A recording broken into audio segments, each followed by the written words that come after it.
Good morning, my friends. Wow. Well, yesterday was a stressful day, was it not? Started out the day bitching about Candace. Then I'm bitching about Oklahoma Department of Transportation.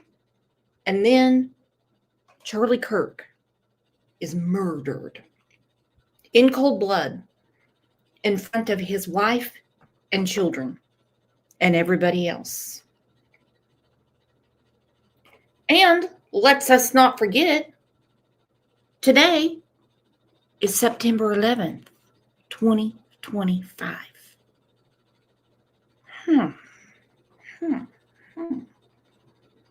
Y'all ever have those days where you're just like, that's enough internet for me because I don't want to lose no more friends? That was me yesterday. When I see people actually celebrating this man being assassinated in front of his young family, I'm like, I don't know these people. No. I don't. No. And whoever did this, no pun intended, they shot themselves in the political foot, because there is not one station in the world not talking about it. Not even one. Not even one. So his message now is so proud and so loud. It's never going away. Never. Just like I'm not going away. And you're not going away. Because guess what? We're all friends here. We're all friends here. Let's take a second and welcome our friends to the show.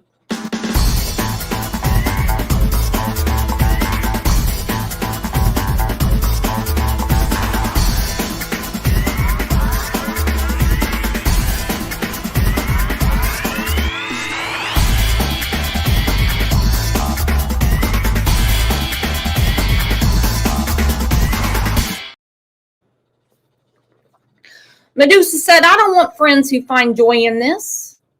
Appalling, is it not? Appalling.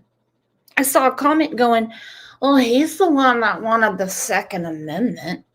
Oh, really? He's a founding father? He wrote the fucking Constitution? Really?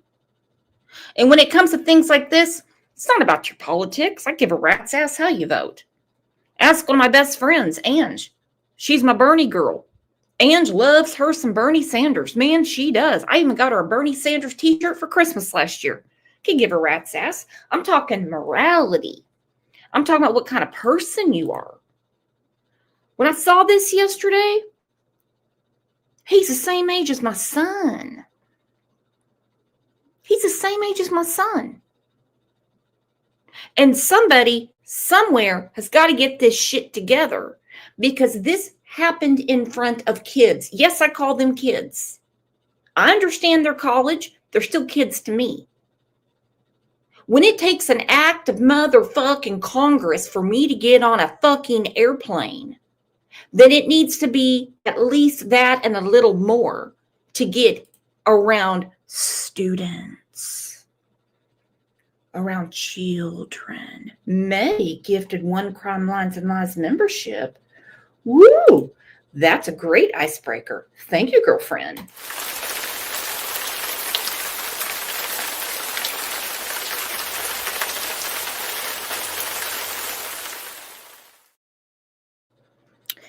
Yeah. But again, today is 9/11. I saw Rudy, saw Andrew Cuomo, several people there at Ground Zero. And today they actually released never before seen footage of 9/11. And also, this may not be the show for some people. I don't have a political agenda. I have a morality agenda, hence why you hear me go off every day about the way people treat their children, the way they take care of their property, the way they, just the way they treat people altogether. And I know some people, because I saw some comments aimed at me. One even said, but you would be happy if it happened to the other side. Fuck, I would. No, I wouldn't. No. It's kind of like last year when that assassination attempt was on Trump and people were like, oh, they missed. Somebody's not a very good shot. And I'm like, are you insane?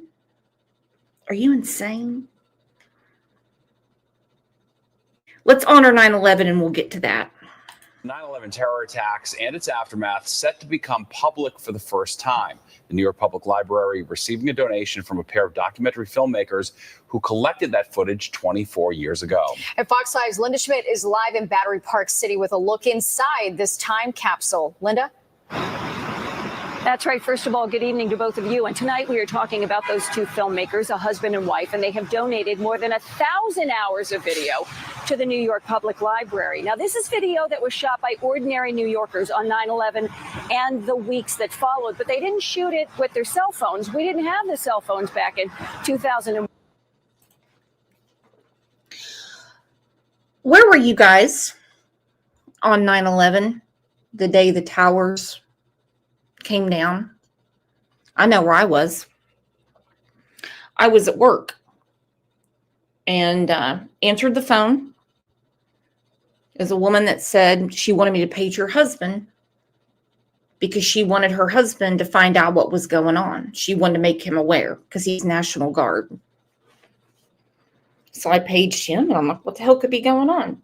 I turned on the TV in the break room and I'm like, what?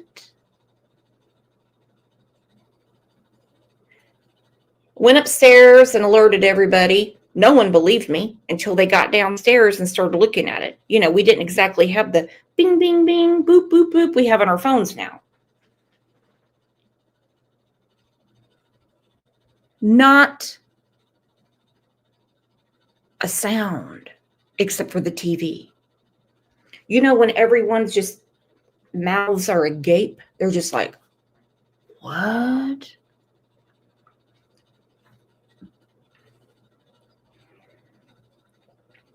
What?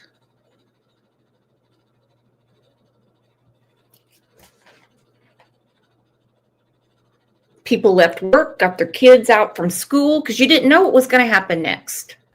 To be able to record video, but what we did have were camcorders, and they used their home camcorders to record history. We have 1,000 of these things. 1,000 video cassettes from 2001, and they are filled with images of the terror attack on 9/11 and the weeks after. The video taken by regular New Yorkers of what they witnessed. On some of the cassettes, you can hear their voices, stunned and in shock, as they watch firefighters dousing the burning pile. I don't even know what street I'm on. Stephen Rosenbaum and his wife are filmmakers. They posted an ad in the Village Voice. It was a weekly printed publication at the time. This is the ad that we put in the Village Voice. The ad asking if anyone had video footage from the week of 9/11 that they wanted to contribute to history. And the phone just rang off the hook. More than 1,000 hours of video recorded by New Yorkers with their home video cameras from their apartment windows, rooftops, and on the street. Back then, there were no phones. There was no Twitter. There was no social media. But people had camcorders, and most of them were amateur videographers of one sort or another. Rosenbaum and his wife have donated all the video to the New York Public Library for researchers and the public to watch and process one of the darkest days in American history. Still, 24 years later, there's so much to discover and to understand about this moment, to understand how we comprehend grief and tragedy. And so as we approach the 25th anniversary and look forward to commemorating and celebrating with, solemn pride, this archive and this place, I think we'll continue to learn more. Pilo, I would love for you, Pilola's mom, to grab the link. I remember you telling me this last year when we did a 9/11 show. Could have been the year before. I apologize if my dates are messed up. She said, my boss was in Tower 2 at the time and got back to Jersey by boat. Many of our fishermen went to the island and picked up stranded people. Every year he comes in for breakfast on 9/11 to meet others. That could be a damn movie. You understand that? Just the aftermath of people who have kept a connection and have love for each other over something so horrific. Hence why I don't understand what was going on yesterday. I thought I was in fucking bizarro world. I'm like, whoa. How could anyone be laughing about this? Pilo, I'm going to put the link down because I would love to hear your story. May, you don't have to be silent. We're all friends here. From it. Okay, now you're going to be able to see that video at the New York Public Library starting in 2027. And the only thing that you need in order to see that video is a library card. Well, I'm not going to the library, but I feel absolutely horrible about what happened on this day 24 years ago. I mean, this day 24 years ago, like I said, my mouth was hanging open going, oh, no, not the second one, too, not the second one, too, not the second one, too, not the second one, too. Oh, man. Christina said, I've already unfriended 3 people because it's so disgusting. I just hit unfollow. I don't want to see that. You know, what goes in your head goes to your heart. Okay? I don't want to see that type of stuff. He's my son's age. So some people ask, who is Charlie Kirk? Well, this is who he is.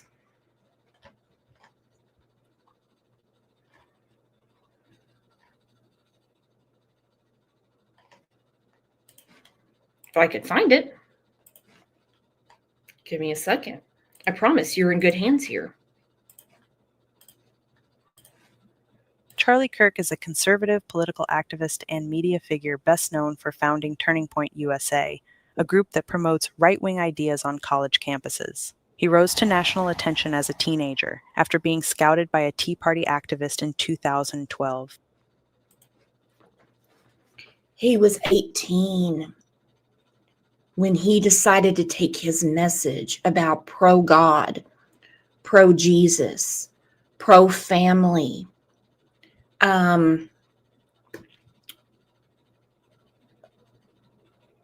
to people that were his age at the time. And he just kept it going and kept it going and kept it going.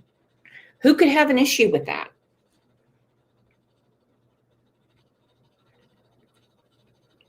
Nobody goes to marriage counseling and sits down and them go, y'all aren't going to work this out. What you need to do is go ahead, split the sheets. Hey, oh boy, you go ahead and get ready to give her 17% of your check.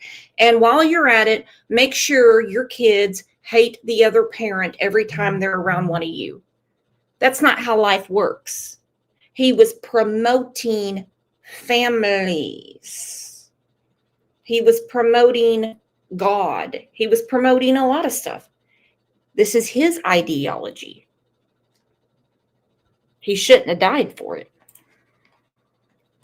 Since then, Kirk has become one of the most visible faces of young Republican politics, backing Donald Trump and frequently speaking at high-profile GOP events. He's also been a source of controversy, repeating false claims that the 2020 election was stolen and promoting unproven theories about the origins of COVID-19. Turning Point has since expanded into multiple organizations, all with Kirk's involvement, including Turning Point Action, Academy, Faith, and the Turning Point Endowment. Outside of politics, Kirk is married to podcaster and entrepreneur Erica Francevey. They have 2 children.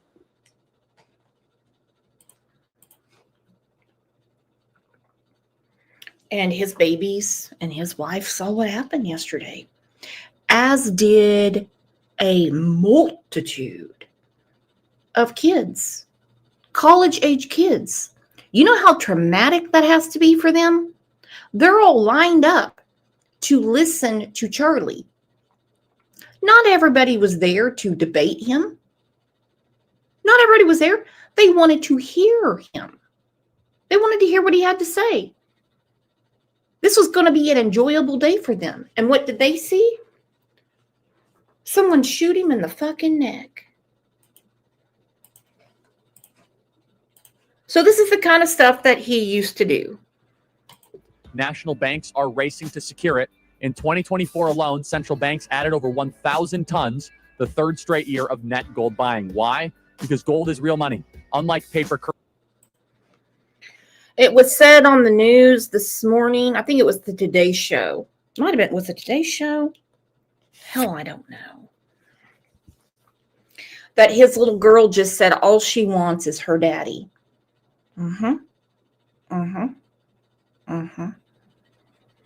Anyone that debated him, they got to put their 2 cents in. He wasn't going to agree with them. She just wants her daddy. But you're going to see some real crazy people out there going, well, he was the one that was all for guns. And so that's what happened, Brooks. That's what happens when you just love your guns. No, we're talking about crazy ass people with an agenda that blew up in their face. Currency gold's value doesn't disappear with inflation, reckless spending, and market crashes. Noble Gold makes it easy to add gold to your portfolio. A good moral basis for certain laws, considering that historically speaking, Christianity has committed many atrocities. I mean, the Christian Crusades killed many people, and they destroyed a lot of our written texts that didn't agree with Christian points, like, for example, the works of Sappho. The works of what? Sappho. Yeah, I have no idea what you're talking about. Well, It actually used to crack me up when people would debate the Bible with him, because he was just like, what? What? Or the Constitution. I mean, one time he even said, I didn't write it. I respect it because I live in this country. anyways, I understand that this is Catholicism, but also the schools in Canada that abused many Native American people. I just don't see how we could argue that Christianity is the great moral authority that you're saying it is for making these laws when arguably they've done a lot of horrible things. What moral code do you live by? I'm a Buddhist, so I mean. So it's all about yourself. No, it's just about being. Well, I guess you could say that. But I know, yeah, I know Buddhism. So let's play it out. What is the top accomplishment of a Buddhist? I guess just to be a good person and. No, to reach nirvana. You know that. Well, yes, but not everyone can reach nirvana. I know, but you want to try to ascend, right? And so it's all about yourself, all inward looking, right? To try to limit your touch with the outside world, that the outside world is dirty and it's, you know, it's kind of polluted. I don't believe, as a Buddhist, that's not how I was taught. And I don't think it's fair for you to argue for Buddhism in that sense. Oh no, that's what Buddhism. Not a Buddhist. No, I know plenty about Buddhism. Like, so Buddhism, as it's written, is that the world is contaminated. We must remove ourselves from the world, and we're going to spiritually ascend ourselves by meditation. But there's people who don't believe in that. Well, then you don't believe in Buddhism. That's fine. It's okay. Of Buddhism, and they believe in all different kinds of things. So just that's as fine. There's different sects So of can Christianity. I'm just not in that sect. Got it. So can you? What moral way do you think society should live by? Not Christianity. So what way should we live by? I think that it's not as much about morality as much as societal, and it's just societal needs. Like, for example, like abortion. We can't argue that, you know, Christianity is the reason that we should not allow abortions, when clearly there's both a medical and a societal need for abortions. There's not a medical reason to kill babies, right? That doesn't exist. Okay, well, but I have one example for that. My mother had vasa previa, and they had offered her an abortion because birthing the baby would not only kill her, and like if she went into labor, because the placenta had split into many little veins and covered her birth canal, if she ever went into labor, and my little brother at the time, if he had pushed on the birth canal to exit her, she would have died. Both her and her son would have died. Did your brother survive or no? I want to continue with this point. So she was offered the opportunity for an abortion because not only was she the main breadwinner of her family, but she is also raising 2 kids as well already. She's the right to an abortion is possibly could have saved her life. She did end up surviving, but not. I don't think that. He has the patience of a saint. To be quite honest, I'm surprised this didn't happen to Ben Shapiro. Because Ben Shapiro, when he goes to college campuses, isn't near as nice as Charlie was. Like, Ben Shapiro won't give them 2 seconds to get whatever their point is out. He's like ready to go right off the bat. I mean, Charlie will sit there and listen, but they won't answer his questions. You can't debate without the answer on the other end. Diana Howery said, like arguing with children. And literally, that is what it is. And I'm not trying to take away from anything that happened to Charlie or his family yesterday, because I know they are devastated. But I see all those kids that were out there. You imagine how scared they were? They all had tickets in hand. They're there to see Charlie. But one nutcase with a political agenda decided on that day, the eve of 9/11, to shoot him in the throat, deprive his daughters of a daddy, deprive his wife of a husband, deprive his parents of their son, his siblings, his friends, and everything. And that's not how you stop anything. How many times you hear me on the show, apples and oranges, I know, and I'm like, well, just grab the link. Just grab the link. I'm not going to fight with you in this beep, beep, beep, boop, boop, boop, and fight with you in chat. Just grab the link and tell me. We should limit the ability to get an abortion to other women in her situation. Wait, hold on, time out. So your brother, you know now. Huh? Is your brother survive or no? Yes, he did. Wait, so aren't you glad your brother wasn't aborted? I mean, come on. I don't. What kind of argument is that? Aren't you glad your brother's not dead? It's not that. I'm glad that he wasn't aborted. Yes, so we're pro-life. That's what we want. We don't want your brother to be aborted. Imagine how many millions other like him are aborted. We want your brother to be alive and on this planet. Look at his face. He's like, aren't you glad that your brother wasn't aborted? My mom died. She didn't. It's not even a good argument. Well, there's so many people that did. No, that's not correct. I said that earlier. It only happens a couple dozen times a year, and the baby could be delivered by C-section. People with vasa previa have a much higher rate of death than other women who are pregnant. Yes, that happens maybe a couple hundred times a year, and there's 1.5 million abortions every single year. This is on the extreme of the extreme. If we have to take away abortions, then we're taking away from everybody, even the people who have a medical need for abortion, where the baby is going to kill them if they come out. Again, I can grant you that, fine, we'll have those exceptions. Can we make abortion illegal for... Not to get personal, this chick is pissed. This chick is pissed, okay? She knows that she can't answer the question. She knows she can't.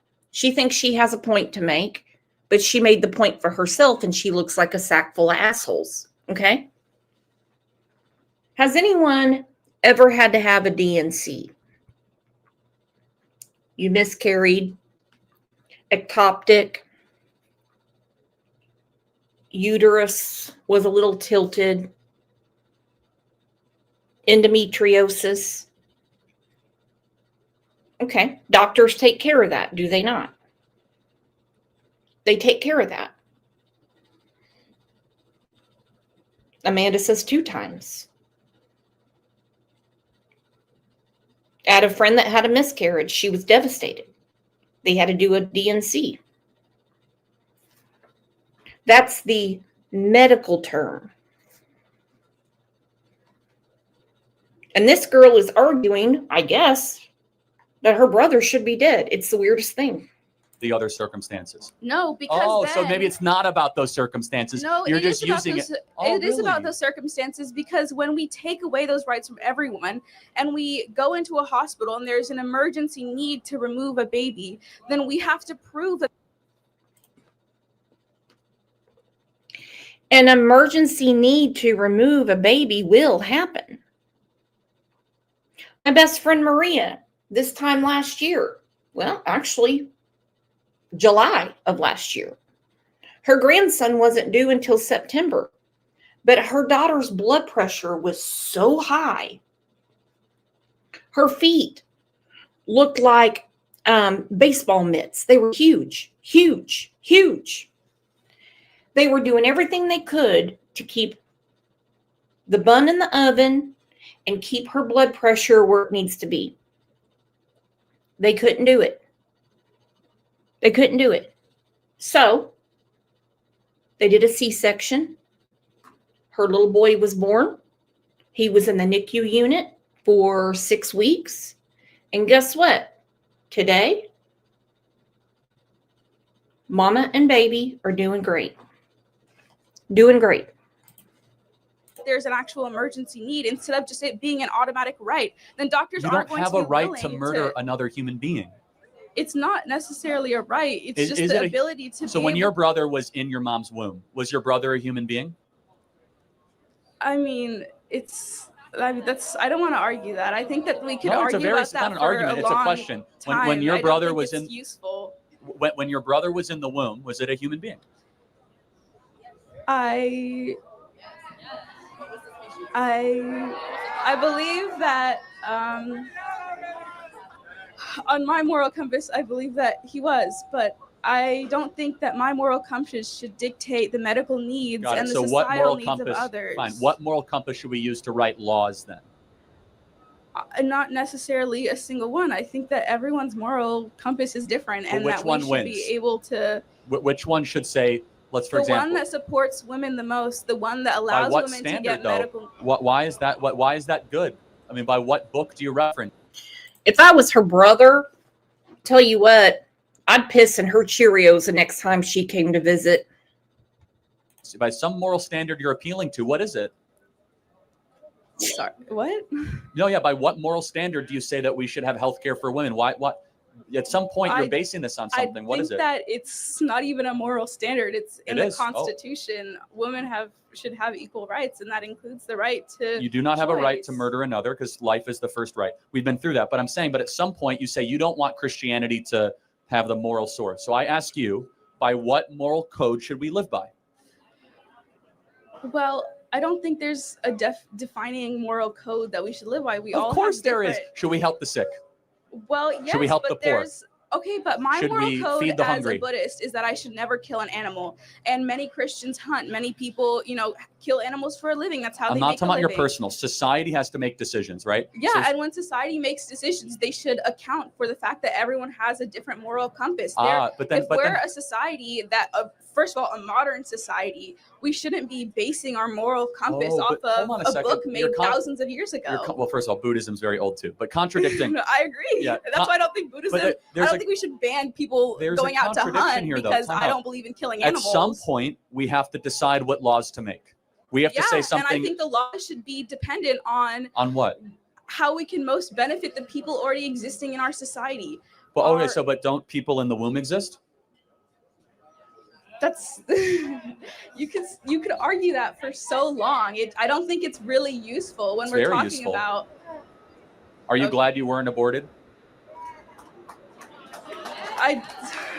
Are you glad you weren't aborted? I'm not.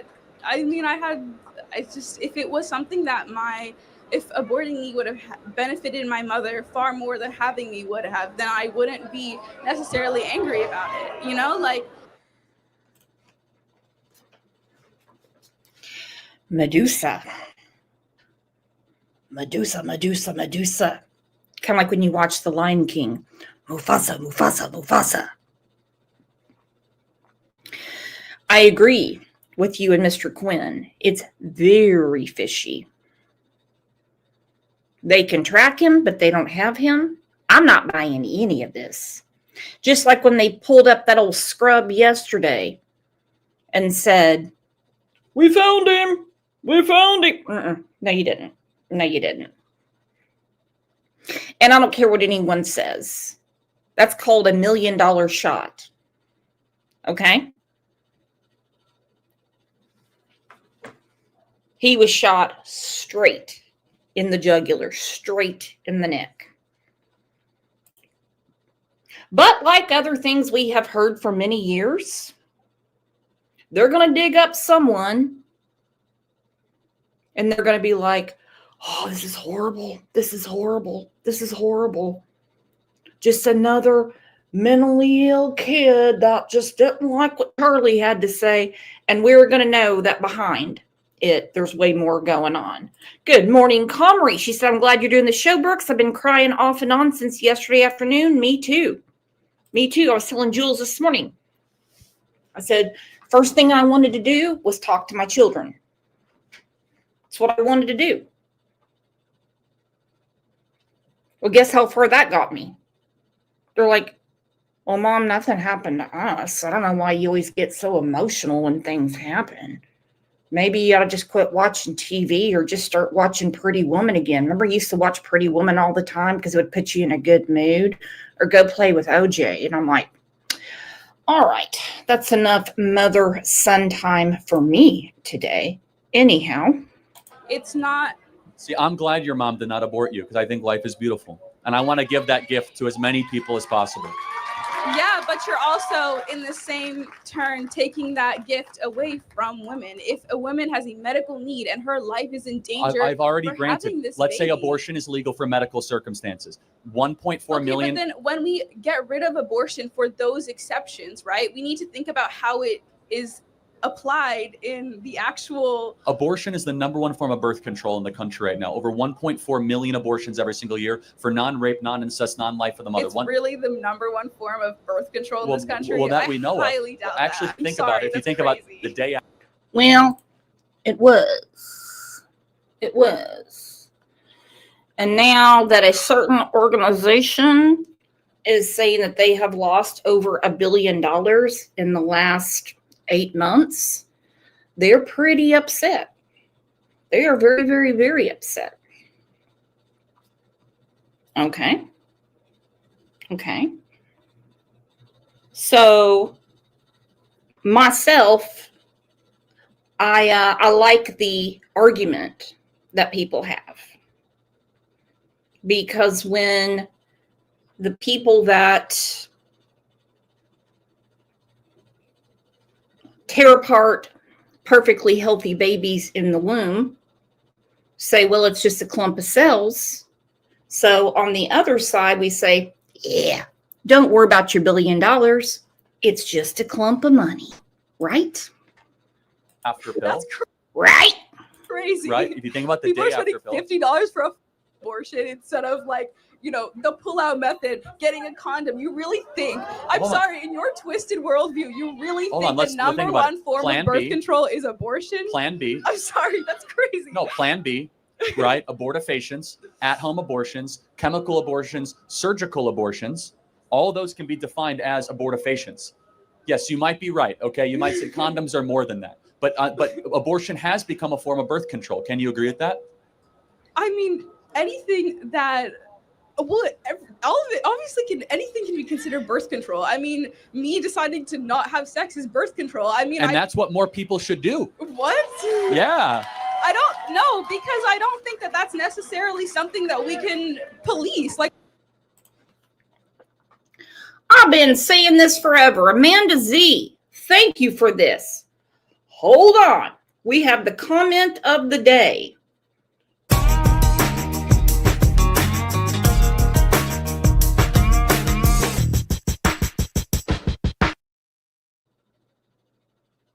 I promise. I promise. If someone did a little thinking, there could be birth control for men. You know why they don't do it? Because our population would be noon. What, you're going to go into people's I'm bedrooms? not policing, but I'm saying, though, if you're going to decide to have sex, don't kill the baby after you have sex. Pretty simple. Because you made a decision to get pregnant. I don't think that that's necessarily a good argument. I mean, there's more nuance to that. There's no nuance to it. A human life exists. I can't murder someone in the crowd. Why? Because murder is wrong. You can't murder someone in a womb. Why? Because murder is wrong. Thank you for your time.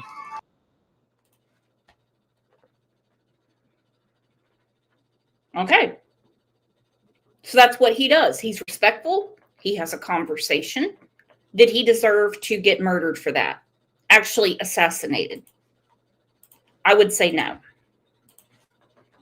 President Trump just released Some people would say yes, he got what he deserved.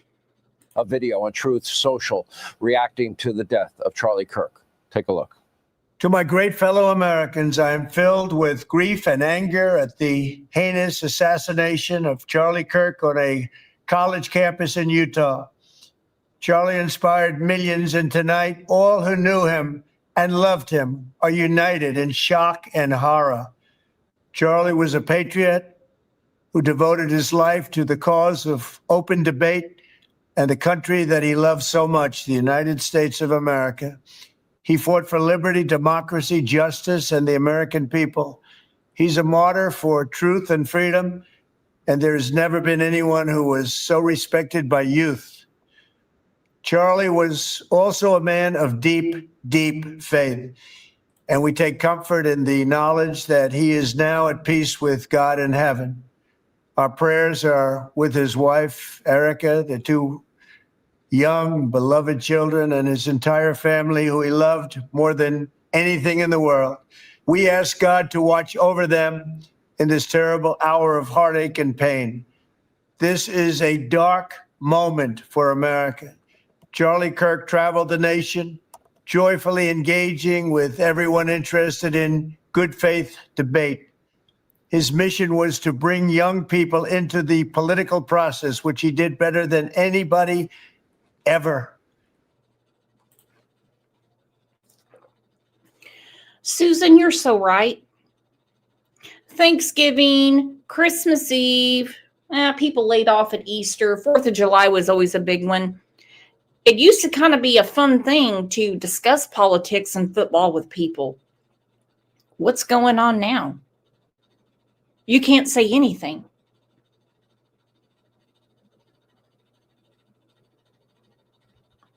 And I hate to ride on a coattail or piggyback.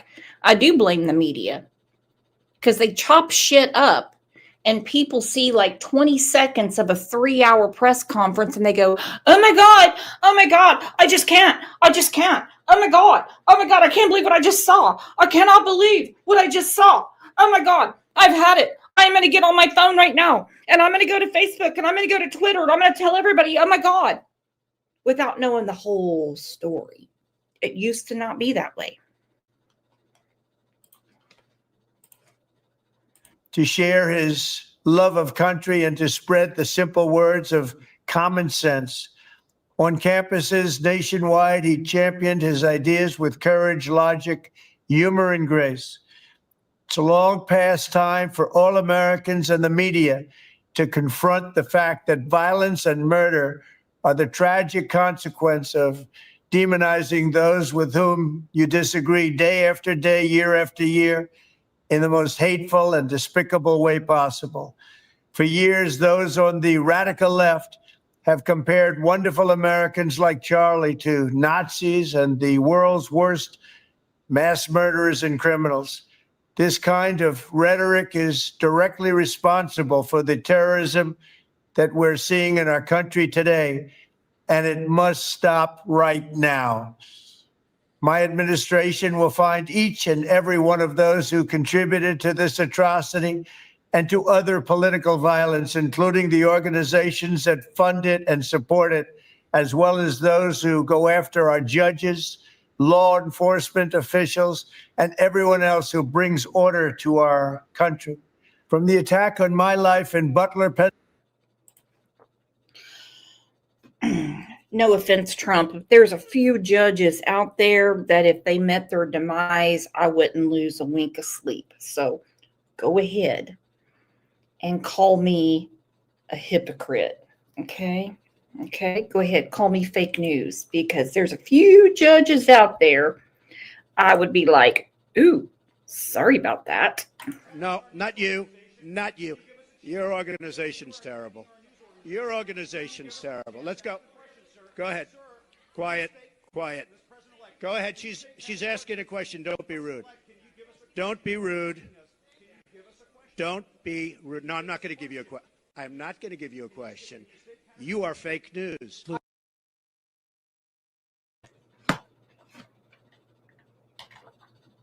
Yeah. So go ahead, spank me, put me in the corner, and send me to bed without dinner. Because yeah, there's a few judges out there I wouldn't really care. Nope. I'd be like, darn the luck. Pennsylvania last year, which killed a husband and father, to the attacks on ICE agents, to the vicious murder of a healthcare executive in the streets of New York, to the shooting of House Majority Leader Steve Scalise and 3 others.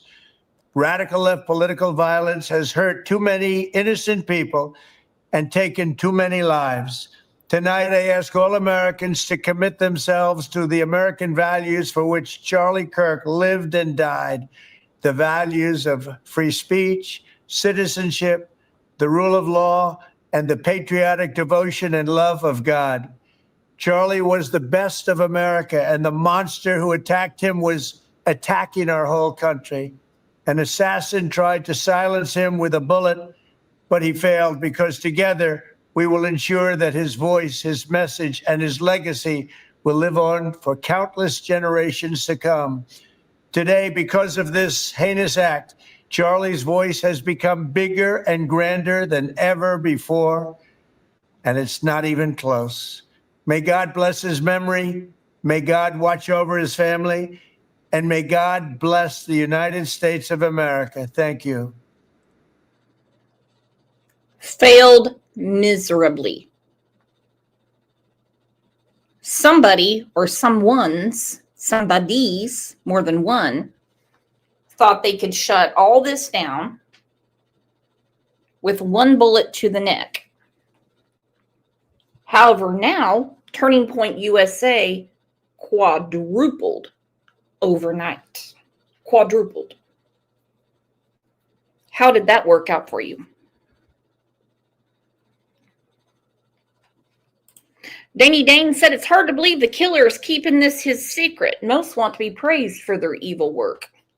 Yeah, beside it being premeditated, it kind of seems like more of an operation than just one crazy person that went off the rails. And again, there was all the people that had to witness it.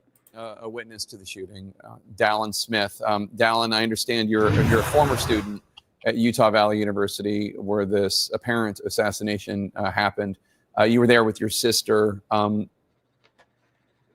Truer words have never been spoken. Thank you, Twister. Gen X is not happy. Oh, no, we're not. Oh, no, we're not. Those of us that were jonesing over strawberry shortcake, Cabbage Patch dolls, and learning how to record from the radio to show our friends, we're not happy. No, we are not. We are not happy. Tell us, what was the atmosphere like before the shot rang out?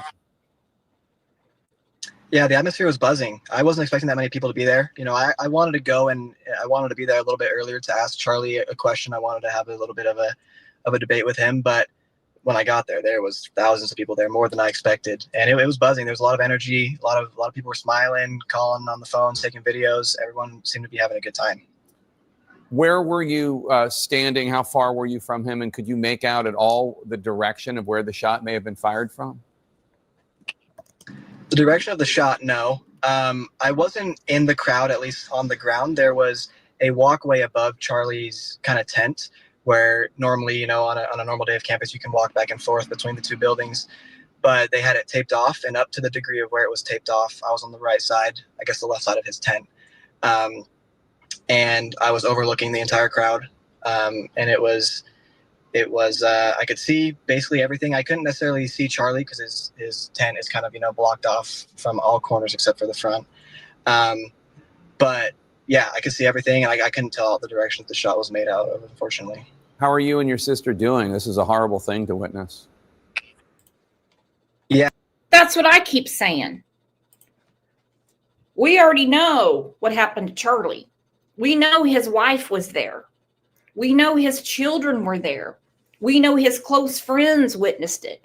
But look at all of these kids that were out there to listen to Charlie and wanted their turn at the microphone to talk to him.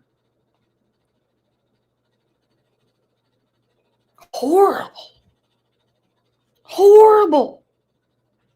And then you see these comments. There was somebody on MSNBC and they were like, well, divisive language, that's what's going to happen. I'm like, excuse me? Excuse me? I use divisive language every day. You know what it's called? My opinion. My opinion. It's not dividing shit. You know how many people cannot stand my fucking ass because of the things I say about Dawn and Candace? So would it be okay if someone shot me in the neck because of what I think and what I say about child abuse? Would someone really celebrate that? Well, some would. This is horrible. Really? I use divisive language every motherfucking day. I just did it. Every day. I'm not going to get shot in the neck for it, or I better not. You guys will be the first to hear. It was definitely a little bit surreal. You know, it was, we heard two pops and we ran. And a lot of people ran with us. When I was standing by the door, kind of overseeing what was happening, some people were standing there still taking videos. So I went back out to look over the railing to see like maybe someone just did some firecrackers, something like that.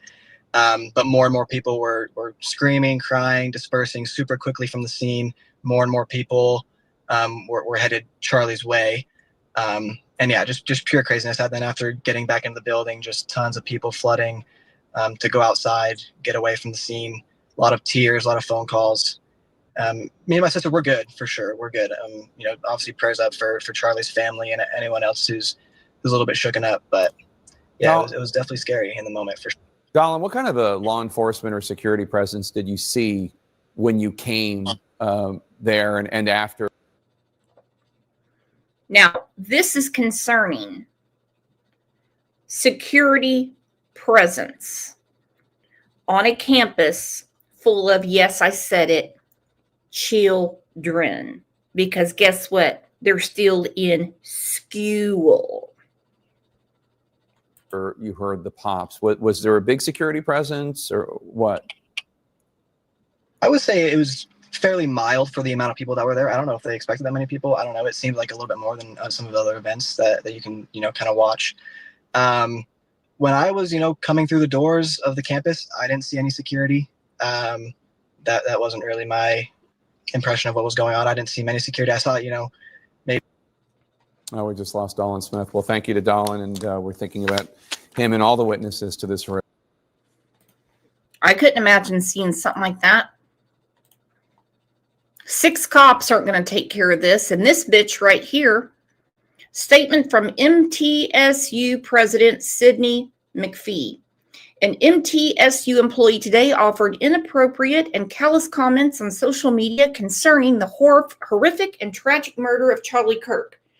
The comments by this employee, who worked in a position of trust directly with students, were inconsistent with our values and have undermined the university's credibility and reputation with our students, faculty, staff, and community at large.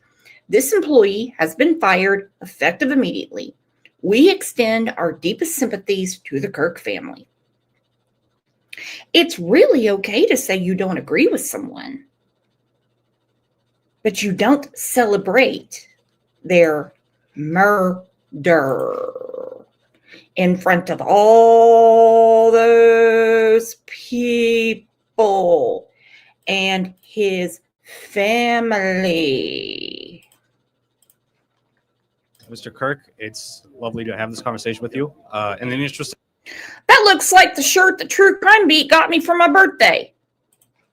True Crime Beat, look at that. That looks like the shirt you got me for my birthday. I've got so many Black Cat shirts. I can have a whole closet. in the interest of time, I have 3 questions for you, and it has to do with January 6th. Okay. So the first question is, do you acknowledge or believe that Trump incited violence? No. No. Okay. Do you acknowledge that Trump waited 187 minutes before he said anything to the protesters to go home That's peacefully? debated. Yeah. Kimberly said, was she the one that said the bullet was a gift from God and he should be buried with it? That's actually a different person. The one that was fired effective immediately, and there's many. And I know some people say, well, that's their free speech. That's their free speech. That's their free speech. That's their social media. You can't be in charge of children saying murder is okay. No, not in my America. No. The lady yesterday said he got what he promoted. And she said a few other things. Okay. Because remember, the instructions he gave were to peacefully and patriotically march. Remember Sure, but he also said to the protesters, the speech, I think it was at the Oval, or I can't remember what it was specifically, but he also said make to your fight. voice heard is what he said. Right, but he also said to fight like hell or you're going to lose your country. Right, but I think we both agree. Time out.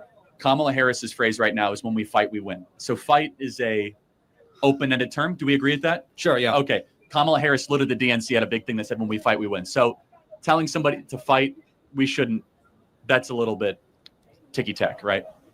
Sure, yeah, I would say they're different contextual For sure, but situations, just you can't emphasize that word. But third question on that you had? Third question, do you acknowledge that many of Trump's staffers, including Donald Trump Jr., were begging him during those 3 hours to call off the protest or stop the riot? I don't know. That's going to come out.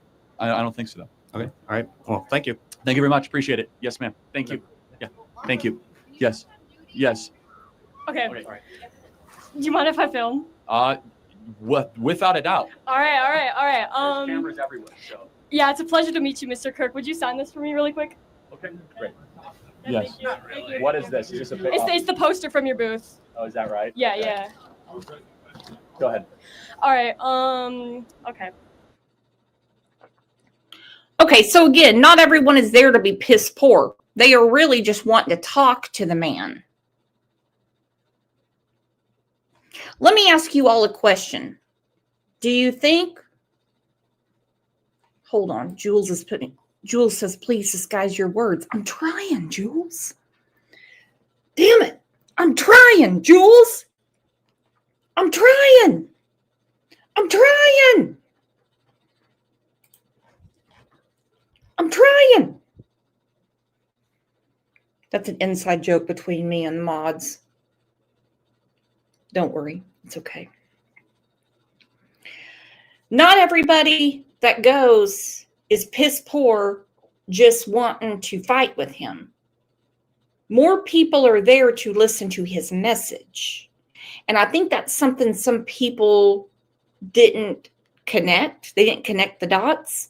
I have seen people get in front of that microphone, and especially the women in the crowd would heckle the F out of them. They would. They would heckle them to death like, you moron, you idiot. Hell are you doing here? I'm taking your woman card. You're out of your mind. I mean, one thing after another. Most people are extremely respectful. Now, let me ask you my question. Do you think we're actually going to find out who really did this and why? Because I don't know. I'm asking you. You can do this, Aggie Willett style and get you a spirit box and look into the future for me. Sorry. I signed Xi Jinping's face. All right, thank you so much. Thank you so much. Great. I just have one question for you. Would you mind answering? What is your thought on the new Minecraft movie trailer? No idea what you're talking about. Thank you. That's it? Thank you. Next question. You're not I'm even sorry, a good Mr. troll. Kirk. Next question. Thank you, Mr. Kirk. Thank you. First, I'll start with the fact that I don't agree with affirmative action. I agree it's kind of wrong. Try to talk right into the mic here. So I have a question about the underlying issues that the other girl mentioned, the socioeconomic statuses of different people from different groups. And I just wanted to ask you why you think that underlying issue is still a problem in America and how we should solve it. The biggest issue is lack of fathers, and no one wants to talk about it. Mm-hmm. So let's take the Black community. 75% of Black youth will grow up without a father around. And that we have spent tens of trillions of dollars on social welfare program. It's not a matter of stuff. It's not a matter of having access to care, from welfare to housing, urban development to Medicaid. We've spent more money on the great. Lisa Wilson said, Brooks, do you want your mouth washed out with soap? Yes.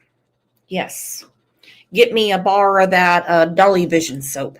Bring it on. Bring it on. Common sense, true crime. You are so right. The air does feel different today. It feels again like we're under attack. It really does. And I'm not digging it. Call me paranoid.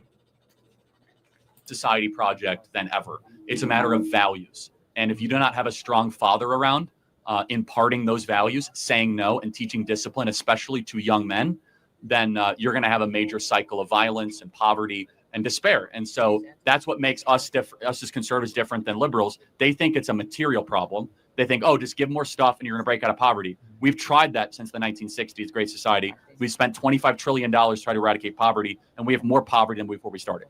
It's because we subsidize single motherhood and dads aren't around. It's a major problem. Is there like a proven correlation to that, like statistical record? Yeah, absolutely. I mean, well, first of all, it's rather common sense, right? It's rather self-evident that if you don't have two parents around, but every major study shows, the Brookings Institution is the best that's done this, which shows that if you have a mother and a father around, stable, you are far less likely to go to jail, graduate. He said the Brookings Institution, not the Brooks Institution, although I will gladly take credit for it. I am putting a link down for my good friend Holly. I just got a message on Facebook saying, hi, why are you talking about this? We already know you voted for Trump. Fuck's Trump got to do with it?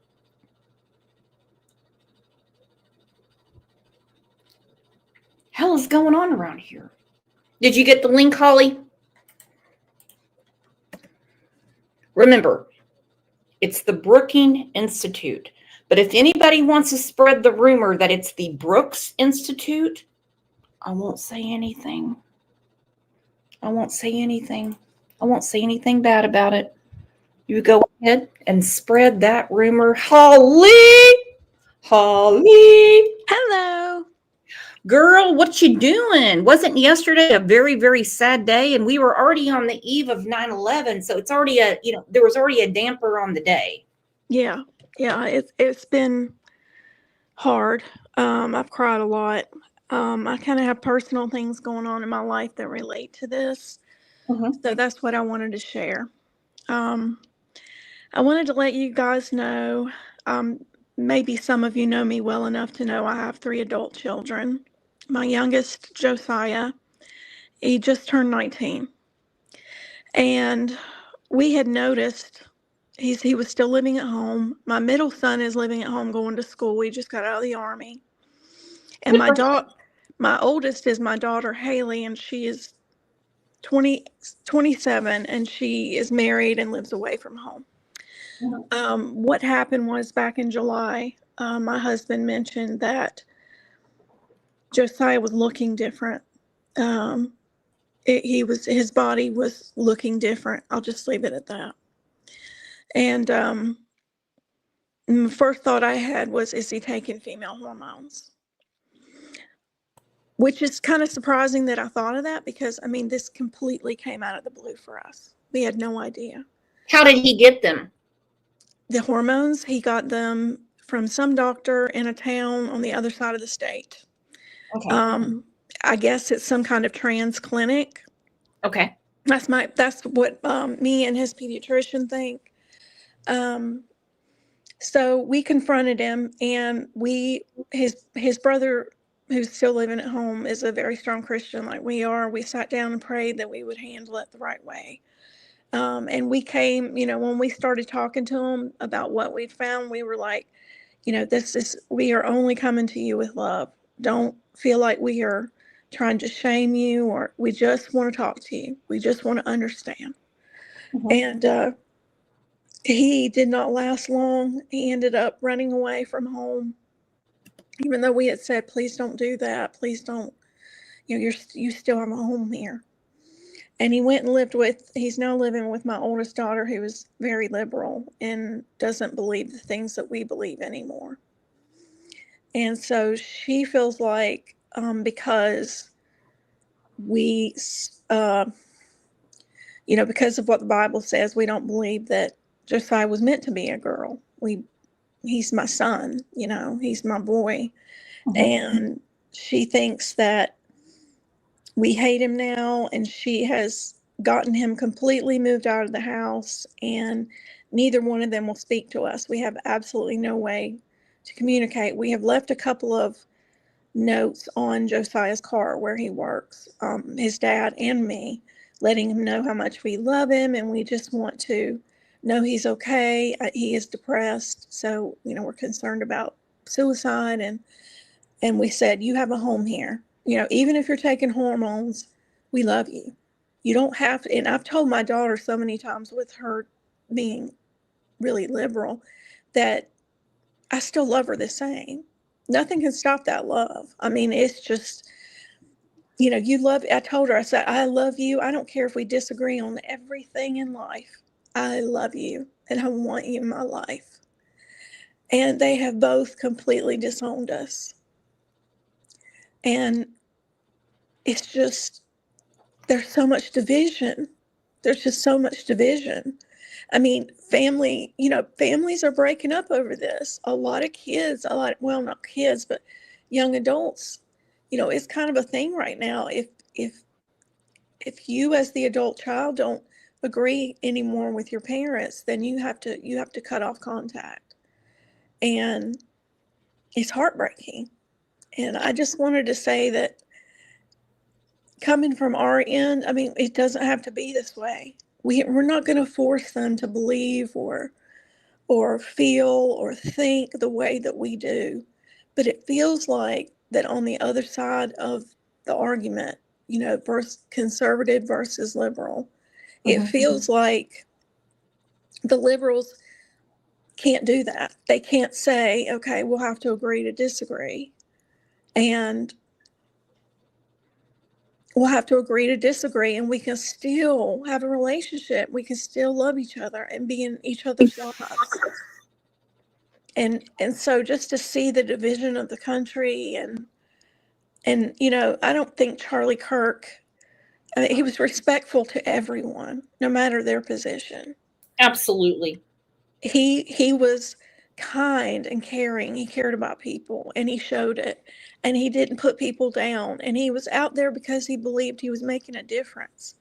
And so for him to be killed for that, it feels like it just, I don't know. I don't even know how to say how I feel after all that we've been through. It's a lot. It's a a lot to take in. It's a lot to take in. And Charlie started his crusade when he was 18 years old. I know. That's a huge torch to pick up when you're such a young kid. But I want to go to what you said, because I heard key words. Mm-hmm. Love, relationship. Mm-hmm. You're not doing anything wrong, Mama. Thank you. You're not doing anything wrong. Okay? Thank you. You're coming from a place of love. Can you divide love? You can love more than one person. You can love more than one food. Yeah. You can't turn love off. Mm-hmm. Well, I can, because I've been divorced before.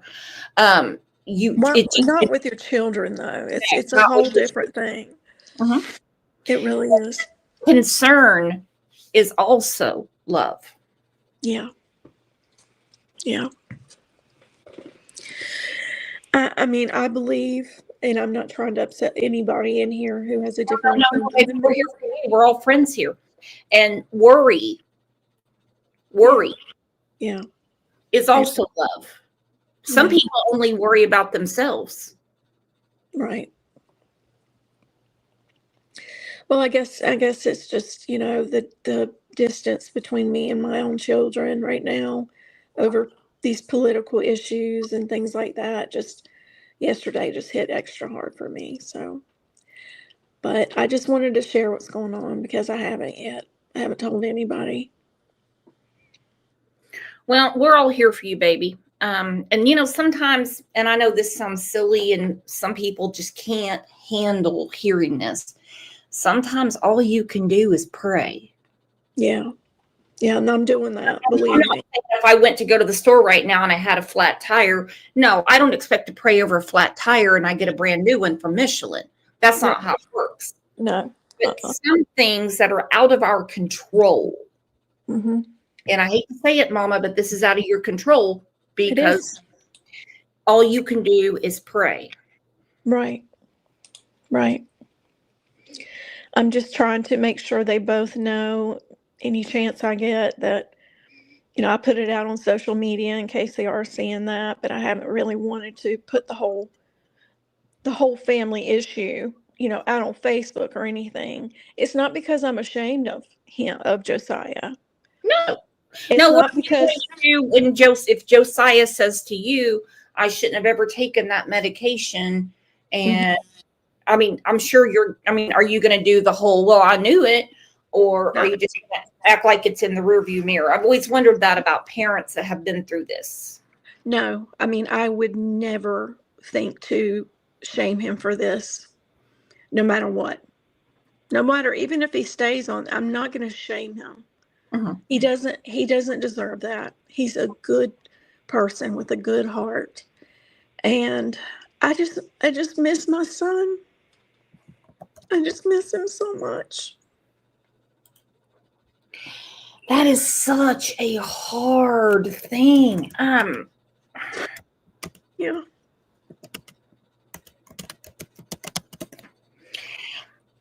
And you're not the first person that has said to me that they feel like there's a death in the family. Now, it's like mourning, yeah. It is mourning a loss for sure.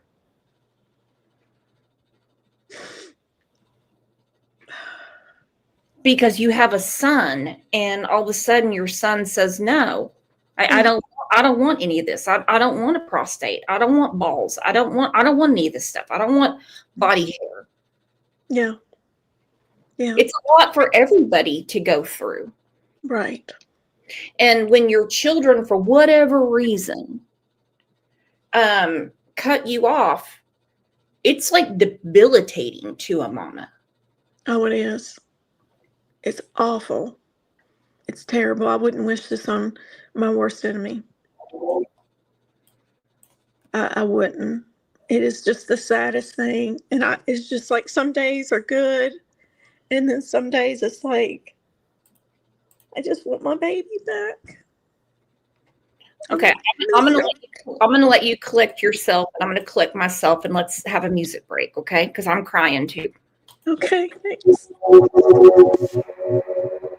Are you past the point of weary? Is your burden weighing heavy? Is it all too much to carry? Let me tell you about my Jesus. Do you feel that empty feeling? 'Cause shame's done all it's stealing, and you're desperate for some healing. Let me tell you about my Jesus. He makes a way where there ain't no way, rises up from an empty grave. Ain't no sinner that he can save. Let me tell you about my Jesus. His love is strong and his grace is free. And the good news is I know that he can do for you what he's done for me. Let me tell you about my Jesus. And let my Jesus change your life. Hallelujah, hallelujah, hallelujah, amen, amen. Who can wipe away the tears from broken dreams and wasted years, and tell the past to disappear? Oh, let me tell you about my Jesus and all the wrong turns that you would going on to if you could. You can work it out for your good. Let me tell you about my Jesus. He makes a way where there ain't no way, rises up from an empty grave. Ain't no sinner that he can save. Let me tell you about my Jesus. His love is strong and his grace is free. And the good news is I know that he can do for you what he's done for me. Let me tell you about my Jesus. And let my Jesus change your life. Hallelujah, hallelujah, hallelujah, amen, amen, amen. Who take my cross to Calvary, pay the price for all my guilty? Who would care that much about me? Let me tell you about my Jesus. Oh, he makes a way where there ain't no way, rises up from an empty grave. Ain't no sinner that he can save. Let me tell you about my Jesus.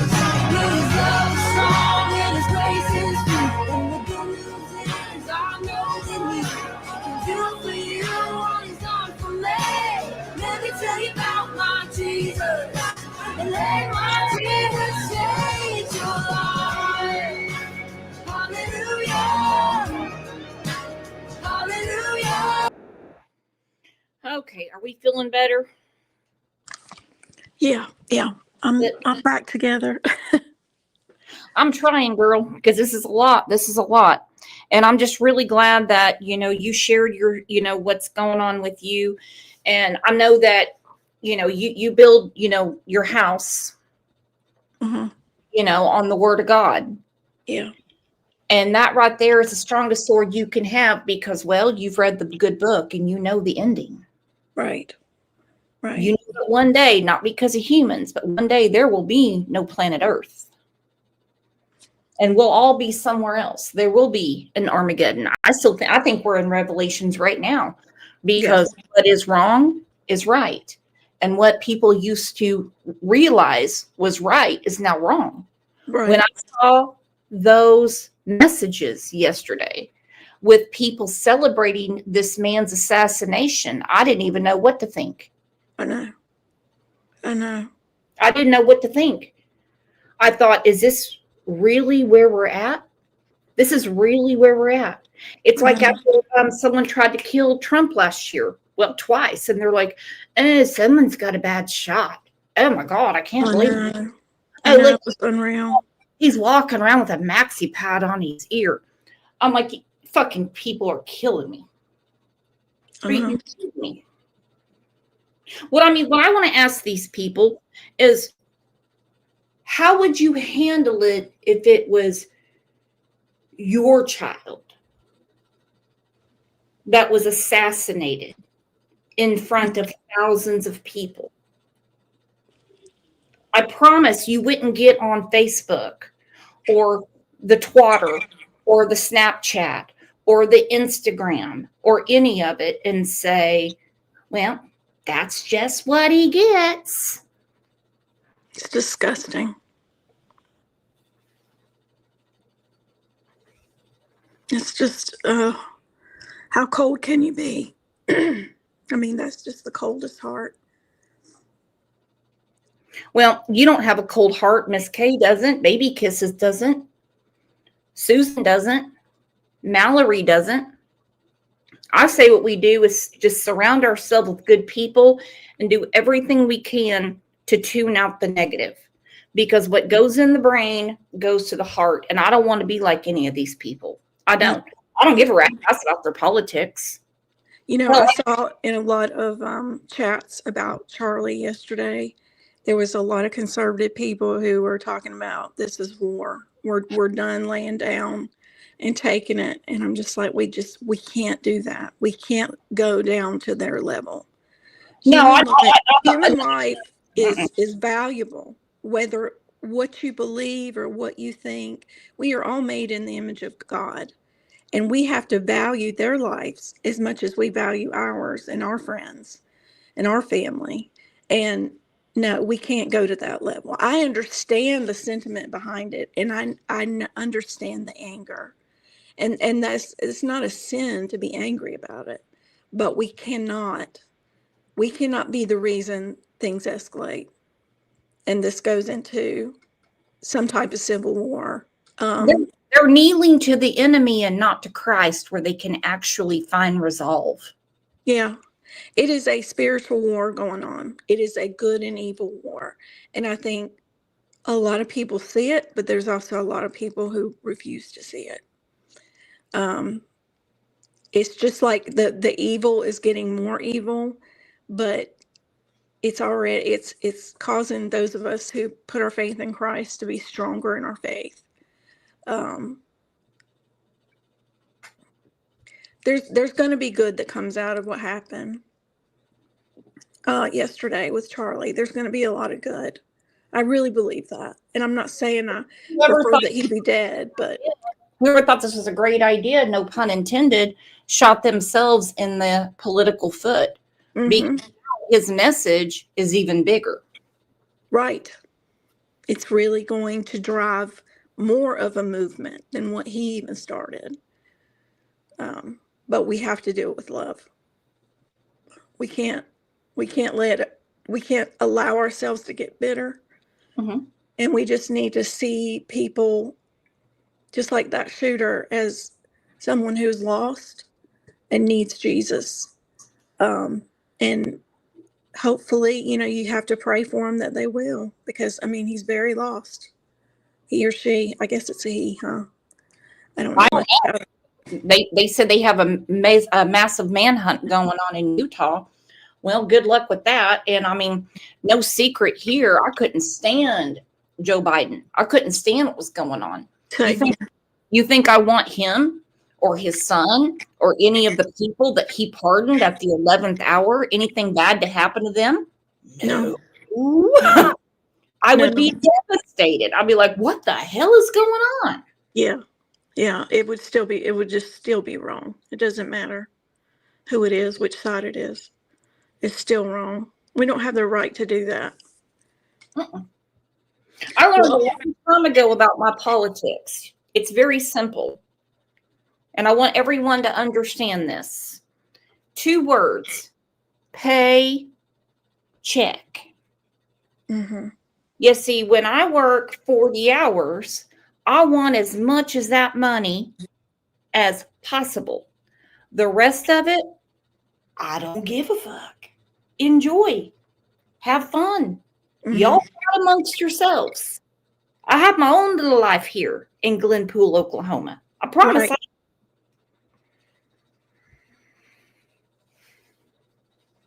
Now, when something's morally wrong, I have a big problem.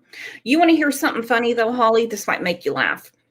Okay, my oldest son, he's Charlie's age, and he's in the Air Force. Right. He called my birthday. I got my birthday call from him. Boys love doing that. They don't know how to lick a stamp and put it on an envelope and send mom a card, but they certainly know how to call. So I'm like, got that. how's everything been going? He's talking about his job, and he's like, yeah, we have all these audits and, Pete Hedgestep and all this stuff. He's like, for the last 4 years, he was like, nobody bothered us. He's like, and now he's like, I've got to shine my shoes and shit again. I died. Gotta polish the belt buckle. I gotta shine my shoes.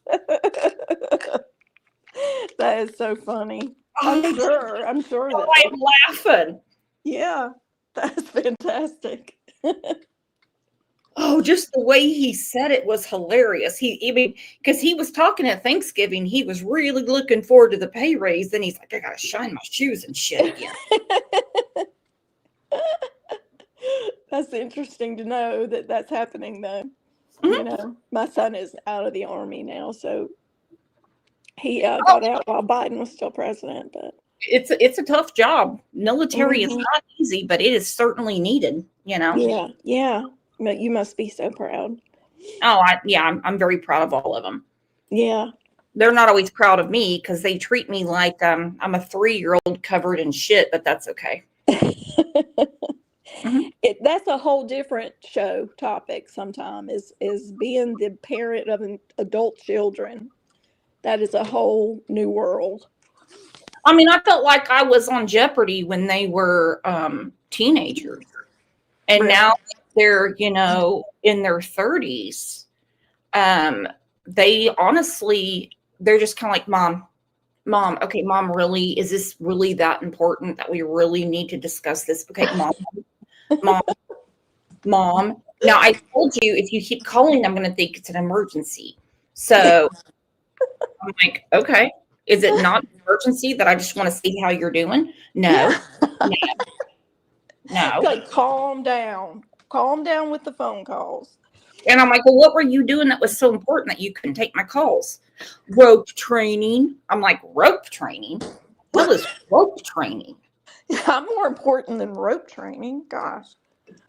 Good God. All right, let's get back to Charlie. I'm not going to bitch about my kids right now, but I love you very much, Holly. Thank you I so much for have a letting higher me come. wage.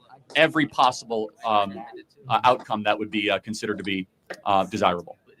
All right, thank you. Thank you. Can I lean for a selfie? Yes. We're out of hats, I think. Yes, next question. So I'm a gay conservative, and I just want to kind of ask you, like, what do you have to say for people like me who kind of feel like, I guess, it's kind of hard for gay conservatives because there's not a lot of us. So, like, what do you have to say to other gay people who need to realize, like, they do have a choice? Like, Yeah, first of all, welcome to the conservative movement. But I want to be clear, I don't agree with your lifestyle. And I don't think you should introduce yourself just based on your sexual attraction. No, I agree. I like because that's not who you are. I like to be thought of as a person, and for sure, I'm not. I think you're actually way more interesting so. Based on your sexual tendencies, right? Yes. That is something that's always confused me as to why someone has to be approached a certain way. I can honestly tell which side of a man's bread is buttered. Okay. It's really not a topic of conversation. I have a very good friend from New York and one here in Oklahoma, and their words, not mine. They're queer as a $3 bill. It's really not a topic of conversation. But I've never felt the need to introduce myself by any pronoun or my sexual tendencies. Have you, Holly? No, I don't do that at all. When you go in to get gas for your car, do you walk in and say, "Hi, I'm Holly. By the way, I'm straight and I'm a Christian. So call me she, her, and I need 20 on pump 1." Yeah, no, doesn't happen. No, the only pronoun I know is you. How are you doing? Mm-hmm. If anyone ever told me to call them, I would look behind them thinking there's 18 people. That's me too. Like, I was talking to somebody at work I work at home, but I was talking to him over chat, and she's very pro LGBTQ. And I was actually telling her what's going on with my son. And she started referring to him as they. I was like, if anything, why wouldn't she say she? But she started saying they need time to. And I was like, it doesn't matter if you say I'm male and female, you're still just one person. I mean, that's just how my brain works, I guess. Somebody got offended with True Crime Beat. Okay. She works from home too. Brandy Johnson said, I'm a lesbian conservative. I don't announce it to everyone I talk to. She's a normal person. Yeah, there's a lot of people like that. Yeah, I mean, well, you want a t-shirt? I mean, goodness. Yeah. What am I going to do? Walk around with a half top on so people can see my stretch marks? And no, I've had 3 kids. No, thank you. No, thank you. No, thank you. No, thank you. Oh my goodness. It's just, my name on here is common sense for a reason. I'm a very cut and dried person. There are factual things that just don't change. Just for the fact that, as far as my opinion about what my son's doing, he's never going to be a woman. He may be something other than a man. If he goes down this road and has surgery and everything else, but he's still never going to be a woman. He's going to be something different. But you can't. You can't change until into the complete other gender, in my opinion. Well, it's impossible. It's 100% impossible because your DNA is your DNA. I mean, that's it. I mean, I'm not a doctor. Yeah. I just know what doctors say. Right. And the Bible tells us to judge righteously. We have a brain for a reason. Now, I'm not saying that you're judging your son. You're worried about your son. Yeah. And your son could be making the right decision. Who knows? Right. I don't know. I just know that if your son calls for an ambulance and has some kind of strange pain, they're not going to check him for ovarian cancer. They're not going to check him for a miscarriage. They're going to check for groin pain or something like that because biologically he's a male. Right. Exactly. Good analogy there. It's just science. It's just science, and that can't change, in my opinion. Because I've since he's left, I've tried to listen to just people giving their stories of becoming trans, and even going as far as to have the bottom surgery. And there's a lot of people that regret it because they end up not having any sexual pleasure the rest of their life because it's not authentic. It's not the real deal. And there's a lot of repercussions to doing that stuff medically. It's not good, in my opinion. I just put in private chat my phone number whenever you want to call me, because we actually have a few people in our community whose children are going through the same thing. Oh, really? Yep. Some transitioned back. Some became suicidal over the hormones, which that's like before I would have my period. Thank goodness I haven't had one since I was the age 27. Woohoo! Wow. Okay. Never had to worry about wearing white in the summer ever again. But I just remember before I started my period, I could bite the tires off a Buick. I was so mad. It's all a hormonal change because your body's getting ready to do something. So I can imagine being these people with synthetic hormones in their body changing their chemistry. They've got to be like all pent up all the time. Yeah. It's got to be very uncomfortable. I have worried a lot about that because he already has depression pretty bad. And I've worried that the female hormones might make that a lot worse. My mother, his grandmother, who is 84, here's her opinion. Why would he want to be a woman? It is a man's world. It is so much easier and better to be a man. That's what I'm talking about. I know. Yeah, man, really.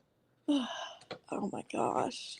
And what I really don't understand is what some of these women are doing, because women have been fighting for their rights forever and a day, and it's all depleted now. Yeah. I know. Men are competing against women in sports. Women are losing their scholarships. I mean, and they're just like, it's okay. It's okay. And I'm like, no, it's not. Mm-mm. It's not right. It's not right. It's not fair. Yeah, give me one of those bobos. I'd have been making fucking bank a long time ago. Yeah. I know. Well, I need to get back to work, Brooks. So I'm gonna Okay, you go back to work, everyone. I want hugs and kisses right now for Holly. Thank you guys. Thanks for not being.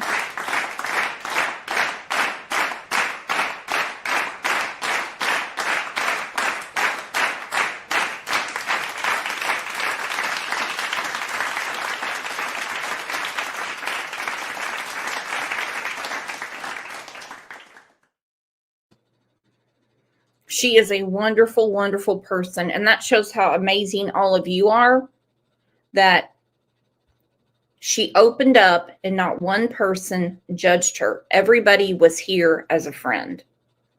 Hence why I say every day, and I mean it every day, you guys are the absolute best. So I think we should get away from this idea that your identity is based on your bedroom behavior. Yes. You are a complete human being, and I'm sure you treat people well, and you're studying something. So I want to get away with this idea that you're gay anything, right? First, you should say, I'm a conservative. I also have, same-sex attraction. That's fine. I just think that we have gone a long way in the negative direction in this country, where we act as if the most important part of your identity is what you do in the bedroom. It doesn't mean that much to me, but if you ask from a perspective as a Christian and conservative, I don't agree with that lifestyle. But politics is about addition and multiplication. I imagine you agree with a lot of what we talk about. Absolutely. Right? Strong borders, strong country. And for that, we welcome you into the conservative movement. Thank you. Could I get a hat? Yes, you can. Absolutely. Yes. Hey, Charlie. I'm talking. Yes. Yeah. So I saw in a video the other day, so a little kid came up to you and he said, "Oh, I heard you said that the civil rights bill should," and I was just kind of wondering, and then you said no. I said it was a mistake. I was just kind of wondering if you could maybe, yeah, sure for sure, taken out of context, or maybe no. I just didn't want to debate a 12-year-old at the DNC, yeah, honestly. Sure. And I was so if now look, we have the time. I was like, it's not. It was a 12-year-old. Now we have the time. And he was. He goes, no, I just didn't want to debate a 12-year-old. Okay. I just didn't want to debate a 12-year-old. So, yeah, I might have been a little curt with him, but I don't want to debate a 12-year-old. Super sweet, super nice. Like, I'm not going to debate you. Like, Mike Lindell ended up debating him. It was a disaster. So, yeah, look, very clear. Of course, we needed to end evil segregation. The way we did it was with a wide-ranging, over-the-top bill called the Civil Rights Act that has now created the prerequisite of what we now call woke. And so, for example, the Civil Rights Act is now being used to shut down people's business if they have a certain belief on one man, one woman marriage, saying that is discrimination under the Civil Rights Act. So, of course, my perspective is it should be illegal to actively discriminate against somebody based on their skin color. That's not what the Civil Rights Act only did, though. That's one portion of the Civil Rights Act. There's 9 or 10 components that people don't even recognize or realize that effectively created this massive anti-racist is the term the left uses, monstrosity that is now being used for things that it was never intended for, but including affirmative action. In what's can you name maybe a few specific cases where people have cited so for example, that doesn't relate to great example, great question. So Merrick Garland recently, the Attorney General of the United States, recently said that North Carolina and Georgia cannot have voter ID laws. So asking somebody to provide identification when they vote, because it's a violation of the Civil Rights Act. Because they say that it disproportionately impacts Black Americans. So the issue with the Civil Rights Act is not just the action of being of racially segregating or of being racially insensitive or to somebody. It is the impact. So if it impacts a certain group, therefore it's also then called illegal under the Civil Rights Act. Does that make sense? Yeah, so it most certainly wasn't a mistake, though. Well, of course it was a mistake. The way it was written, the intent was not, though. Okay, but at the time, of course, it was not a mistake. Yes, it was. The way that it was written. What people have used it for now, maybe yes, but back then it wasn't a mistake, though. Because but you have to judge the law as it is now, right? So it's like saying, well, the law might have been good 20 years ago. Okay, but so you did say, oh, I'm against discrimination, but I don't think the Civil Rights Bill should be signed. So one provision I think should have been passed. Okay, so one provision was good. You're saying it should have been more minor. Should have been whittled down, and it should have been this massive, overreaching monstrosity. Okay, thank you. Thank you, appreciate it. Yes, sir. So first off, I'm a Republican, voting for Trump, super excited about that. But there is obviously a huge issue in the country with healthcare prices. And I know Trump had the transparency executive order, but what do you think is the best way to lower costs for families? Yeah, I mean, this is huge. First of all, you just have to lower inflation more broadly. That's number one. Number two, you have to go after the hospital lobby, where the hospitals are gouging prices significantly. Number three, this is why I'm wearing the Make America Health. Oh my gosh, Ange and I have talked about this a million times. The lobbyists, the pharmaceutical companies, the hospitals. Tell you what, I got my bill from St. Francis Hospital whittled down to nothing. I'm talking a gnat's ass. They were charging me for shit that I'd never received. That is right. And the thing is, I could have been camping out at Angel P's house and she could have taken better care of me because every time I got something in my chart, I was sending it to Ange and she was telling me what was going on. Around there, I couldn't get any answers until the doctor came in to explain the same shit that Ange already told me. That's why she is our nurse on demand. Make America Healthy shirt.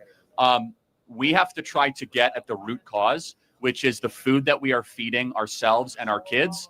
We have to get to the fact that we are an increasingly sedentary country. We aren't walking enough. We're not exercising enough. And healthcare costs are exploding because we don't actually address the root cause 20 or 30 years prior. How do we take on those huge food companies? Well, the first thing is we should have a real conversation about banning pesticides when we're making our food. Ultra processed food should not be on the FDA recommended food pyramid, right? This is why I love Bobby Kennedy coming and joining teams with Donald Trump, is that I was talking to Diana Howery a few weeks ago. As you know, my husband's a truck driver.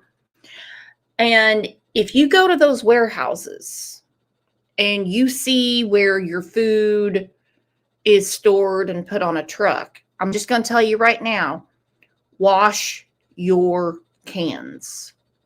Never grab a can of pop and just crack it open and drink it. Wash it. Wash it and wash it good. It's not because of the truck drivers. It's how long it's been sitting in warehouses.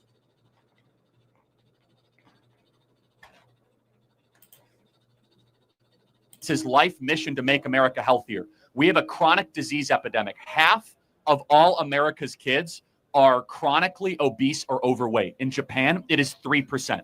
It's not because our kids are lazier. It's because we are actively poisoning our kids with food from big ag that we're spraying with all these pesticides, these chemicals. And if you look at the ingredient list of just a Lunchables box, we are basically giving kids the worst thing possible for their metabolism, for their endocrinology. So that I'm more interested in a healthcare conversation that tries to make sure that a 12-year-old doesn't have to get on Ozempic by the time they're 18 years old.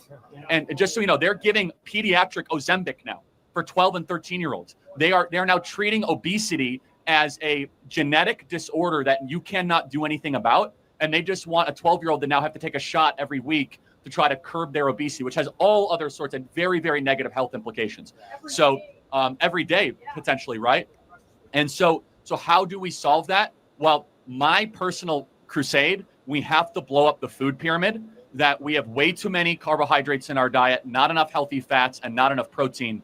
Whoever made that was obviously bought by the big ag companies. And you should just say, I'm not going to have any more high fructose corn syrup. I'm not going to have any more processed sugars. And if there are ingredients I can't pronounce, I should resist it. And in the ideal, we should have a government that promotes the question, did God make it or did man make it? Have more foods every day that God made, more so than what man made, and you'll be a lot healthier because of it. So thank you very much. Appreciate it. Thank you. Can I get a hat? Yeah, wear it on campus.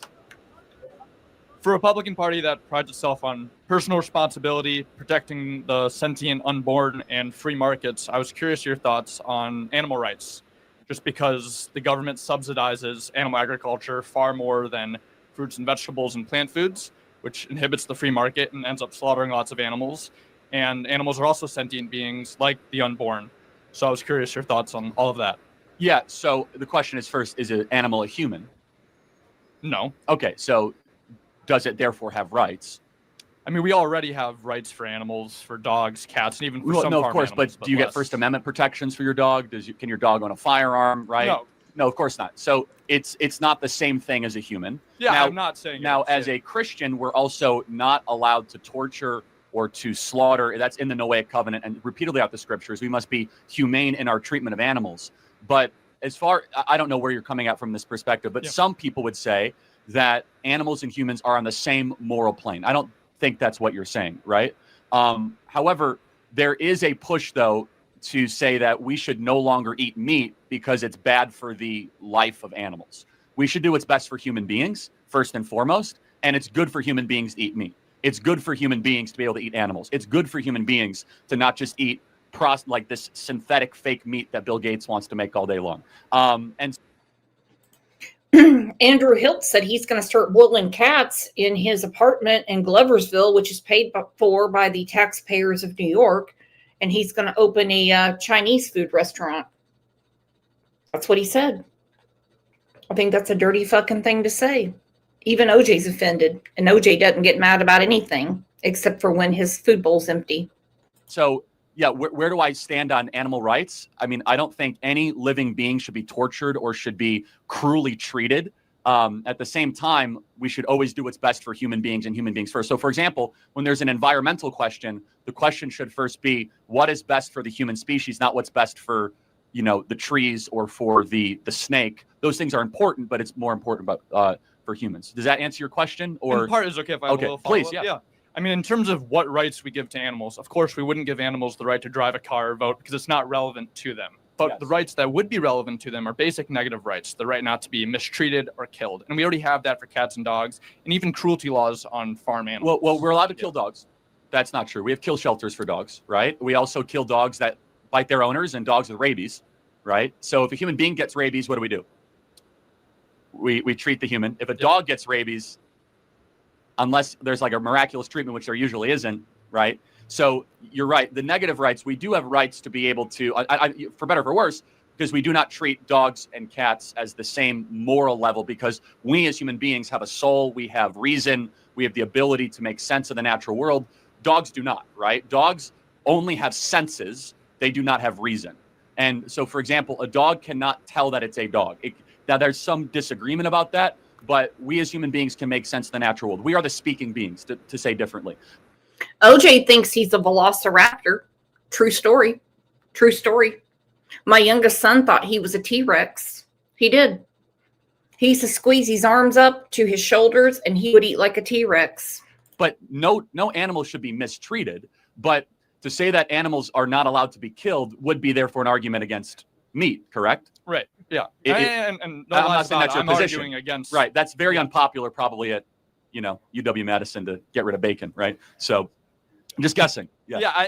I mean, the reason I'm bringing this up ultimately is these animals that we kill on factory farms. We kill them pigs in gas chambers. We ground up male chicks alive for the egg industry because only the female hens lay eggs. All these different things is because we view animals on not having enough rights to actually protect their livelihood. I'm making an argument that we shouldn't obviously give animals rights that aren't relevant to them. For sure. Yeah. So if you were a dictator, would you say we cannot kill pigs? No, I think that should be left up to the free market. Oh, okay. The reason I'm concerned about it is the government is spending billions of dollars. Yeah, I think factory farming has a lot of problems, more because of the health of the human that eats the meat, less than about the animal.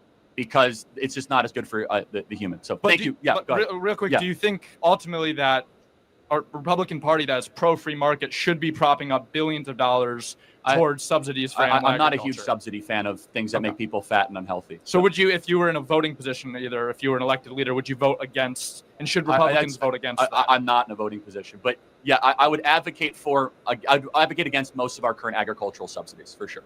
Okay. I agree. ConAgra and a lot of these other companies. That's been going on. These are not new conversations. Anybody want to go back in time? We can do this on the other channel and watch a show called All in the Family. In the 70s, what they were talking about then, we're talking about now. However, the minute someone puts their thumb on the pulse and says, we're not doing this anymore, people lose their friggin' minds. So the first student got. Chris Cuomo here. Thank you for being with News Nation. Moments like this matter. Charlie Kirk murdered at a university in Utah, doing what he thought was part of the solution. President Trump first announced his death and ordered flags half-staff. FBI Director Kash Patel just announced that they have a suspect in custody. There's some question. Kash is a fucking idiot. He should not have jumped the gun and said that. But hey, I'm not the FBI director, so I'm not exactly the person that can say anything. About whether or not it's a person of interest or a suspect. We're going to know who did this. We're going to know why. And I don't even know that that part really matters, and we'll talk about that. But I knew Charlie Kirk. I saw sides of him that were not his public persona. You know him as a digital big shot who helped organize young voters for President Trump and really helped get him elected, which made him a hero to some and a devil to others. But Turning Point USA made a difference. And then Charlie did something really special. He started going around the country telling students to prove him wrong. And he made debate and disagreeing without being disagreeable cool again. Black applicants to jobs are 50% less likely to get jobs with they have a black sounding name. That's not even close to being true. That's not even close to being true. That is a literal. In fact, it's the opposite. I'm not going to argue your experience. I'm not going to know. See, now you have to listen to him under your rules because a black person is going to say you're wrong. I totally sympathize. That's not true. It's never the only choice to commit a crime. And we should not put up with it. And so it is an insult to other immigrants from Vietnam and Laos and Pakistan that have to wait decades in line to morally equivalate people that come in and just break in. Oh, I have an unstable country. Like half of the world's countries are unstable. You know, I can't. I think what really got me yesterday is how many people are visibly shaken and upset by this. Good, bad, or indifferent. Something really, really, really bad happened yesterday in front of a mother and two baby girls. The mood is different today. And when I see people commenting that he got what he deserved. Now, these are the same people that argue with me about the death penalty. I'm telling you, I don't want to mention names right now, but I'm just like, what the hell is going on here?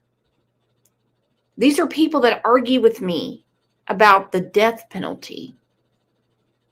Hey, look, every state has, different strokes for different folks. We have our own death penalty. It's called self-defense. This was a premeditated, targeted attack. believe this happened. I can't believe he's gone. I don't even know what to do with it. That he was murdered at one of the events that he thought was part of the solution, and I agreed with him. I didn't agree with his politics or a lot of the positions, but so what? Killed for his ideas? Thank you, Chris Cuomo. And that's how we all are friends. I didn't agree with some of his ideas. I didn't agree with his politics. But so what? We were still friends. Who the hell wants a friend just like you? Really? That's like only having salt in your spice cabinet. No, you have all kinds of different things. That's the fun of having friends. That's the fun of conversations. You talk to different people. Somebody, and I'm not going to say who I think it is yet, is trying their damnedest to start a civil war. Well, it's not Dallas, who's been a member for 34 months. How you doing, my homeboy? True Crime Beat. She goes, I disagree with some of my friends, but we're still friends. Jinbug said, Maylin seems to happen every time there is a war. Well, I mean, I don't know we're not in war right now. So I don't know. I think someone's trying to start a civil war. And I'm not digging it. I'm not digging it. Everything I can see our Department of Defense doing is trying to keep us out of wars.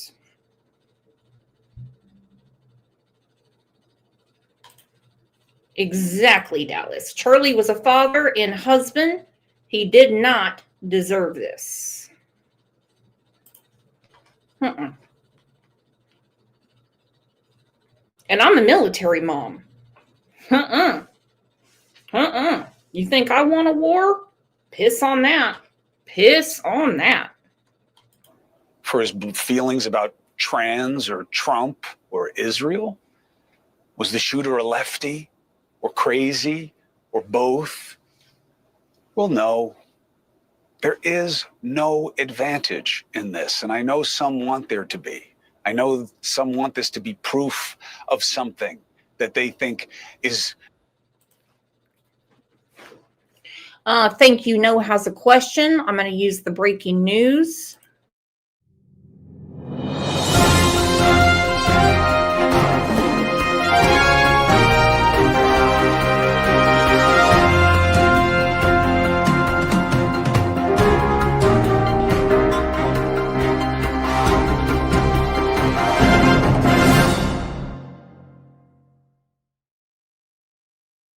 Thank you. No said, did someone call OJ a fox, Timu, black sphincter cat?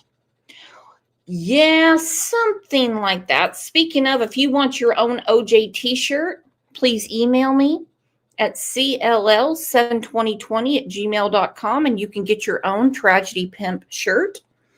Yeah, this woman named Avis Roberry, she goes by Avi and she makes cards and shit.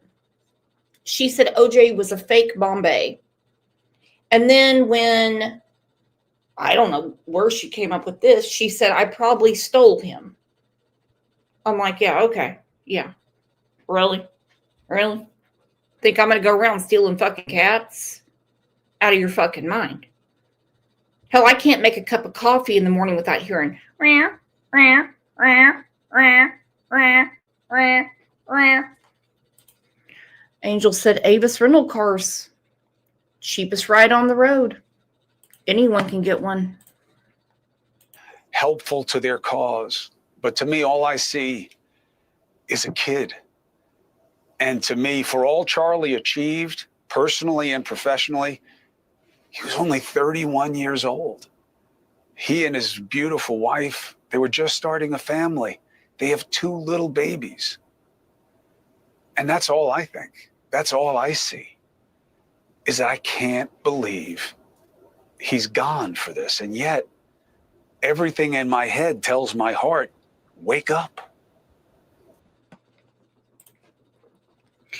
And if anyone has a reason to go after somebody, it'd be Chris Cuomo.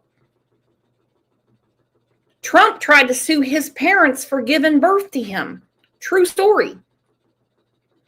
Trump kept calling him Fredo.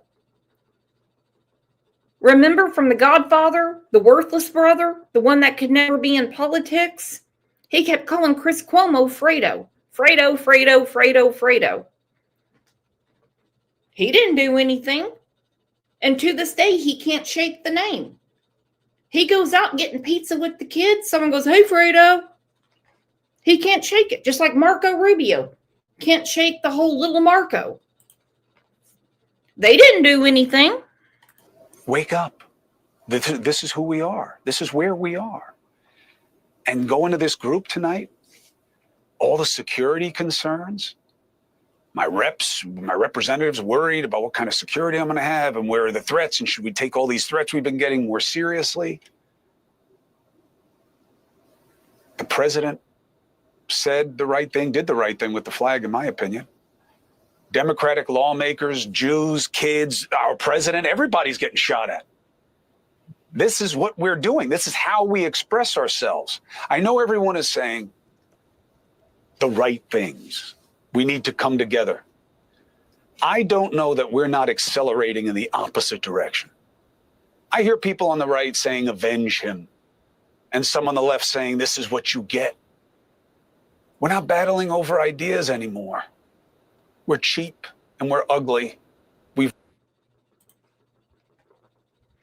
Fredo's crying. I'm about to cry too, because this is not about ideas or how you want to run your home. And it's certainly not about people getting into comments going, well, that he got what he deserved. He got what he deserved.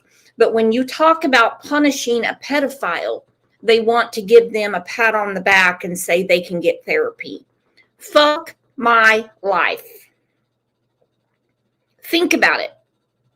I don't mean your politics. I don't give a rat's ass who you vote for, because I vote for them all. I vote for independents. I vote for Republicans. I vote for Democrats. One of my best friends is a Bernie girl. That's the reason I laughed my ass off when Mermaid confronted me and said Angel P was mean to her because of the way she votes. And I go, Ange? I said, she's a Bernie girl. Hell, she's probably got her Bernie Sanders t-shirt on right now. Fuck's it got to do with anything? But there is something going on, and it's not Gen X. Okay? It's not the 80s babies. There is something going on that is not kosher. I give a fuck if people want to stand out in the blazing heat with a poster board saying no kings. Well, no shit. We don't have a king. We have a constitution. You just wasted a whole fucking day and stopped up traffic for nothing. I don't care. That's your life. That's your life. But we do not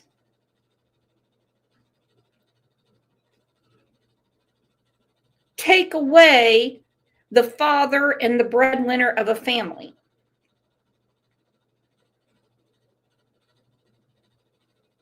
And these schools, including the one yesterday, that don't have things on lockdown. Well, I hope Charlie Kirk's wife sues the shit out of that school. I do. Just like the Catholic school in Minnesota. I hope all those families sue the shit out of them in the state of Minnesota. If I have to put my cell phone in a locker when I go to the courthouse for something, then by God, you better have some very strict rules going around our most precious citizens, which are our children. Reduced conflict to enemies and animus. I think there's a better chance that we see more of this than less of it. Fun to Ski said, here in Colorado yesterday, we had another school shooting in Evergreen, and then the rugs that parents are getting rid of their children. Why is that not on the news? I can tell you why. Because people say, because they don't care. I do care.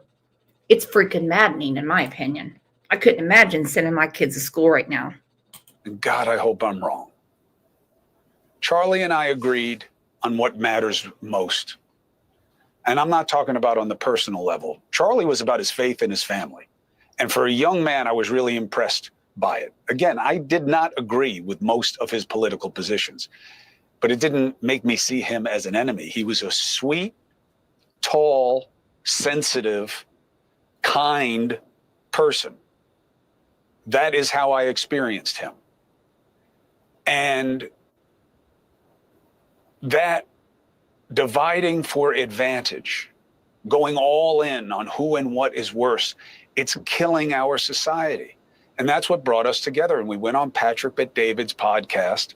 And that's why Patrick and I have made an alliance, is to show that you do not have to agree to get along. What matters. Hold on.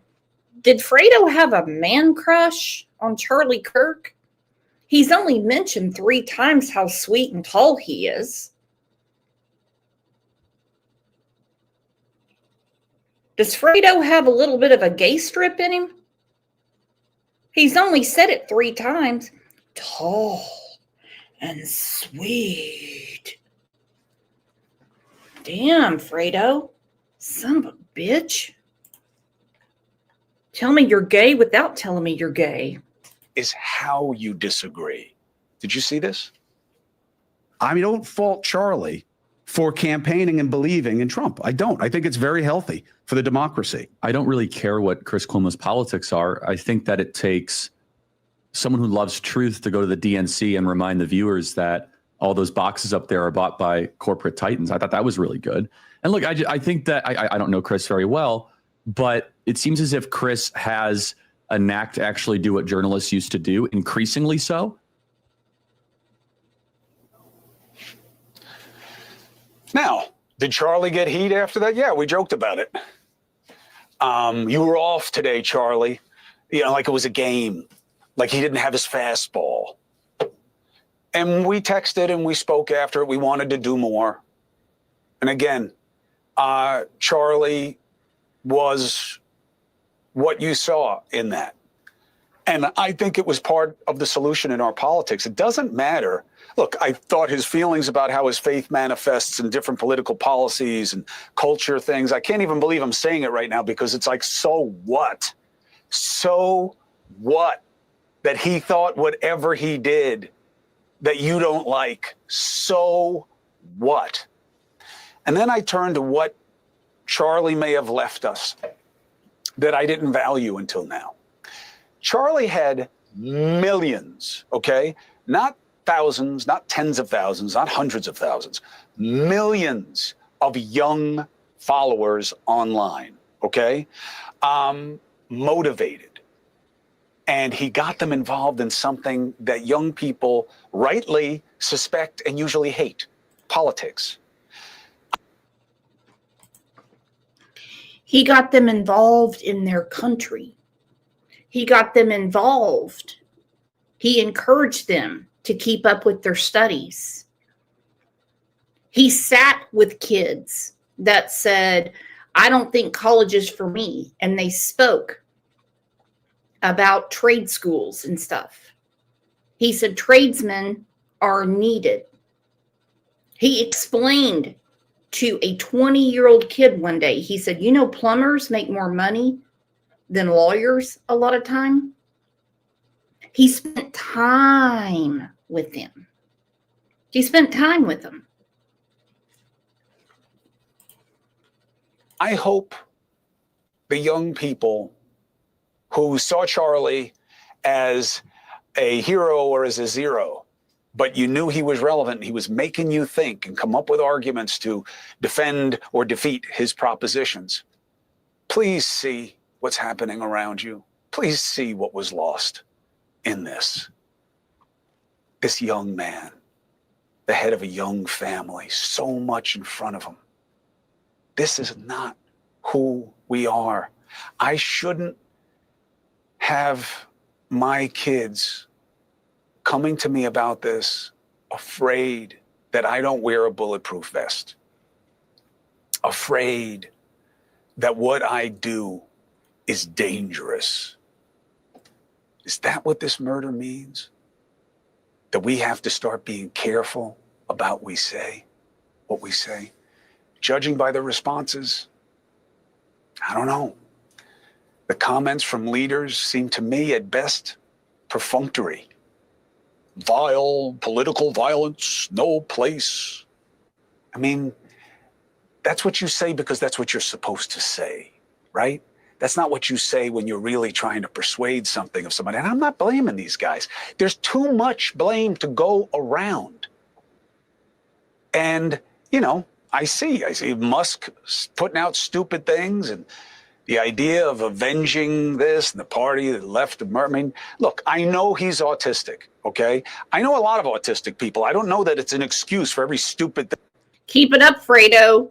You started with the spoon. Now you got a backhoe. Quit calling Elon autistic. We know he's a weird fucking critter.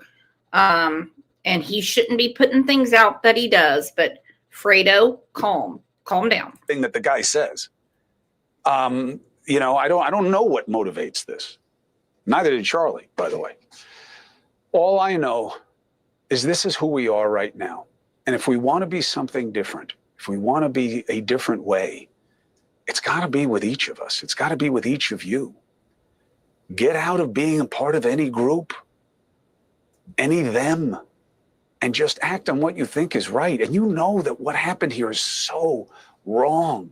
You know, we've seen killers on both sides. We've seen so much of it. I bet you can't remember the last 3. Think about that. The last 3 political murders. In June, we had this right-wing nut job dressed as a cop, shot and critically injured a Democratic Minnesota state senator, Hoffman and his wife. He then went on to fatally shoot the top Democrat Minnesota lawmaker in the House, Representative Melissa Hortman. Did you remember that? Her and her husband? Remember Pelosi's husband getting bashed?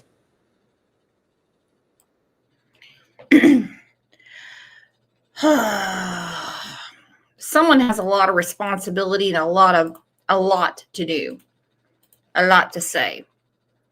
And I was waiting on this. This came out 3 minutes ago.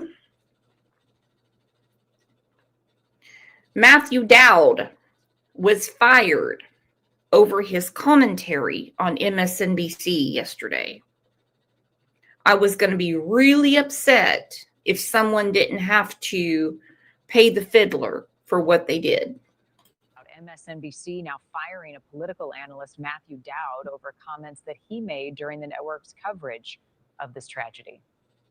But following up on what was just said, he's been one of the most divisive, especially divisive younger figures in this, who is constantly sort of pushing this sort of hate speech or sort of aimed at certain groups. And I always go back to hateful thoughts lead to hateful words, which then lead to hateful actions. And I think that's the environment we're in, that people just, you can't stop with these sort of awful thoughts you have and then saying these awful words and not expect awful actions to take place. Matt. And that's the unfortunate environment we're in. So if you put an opinion out, according to this guy,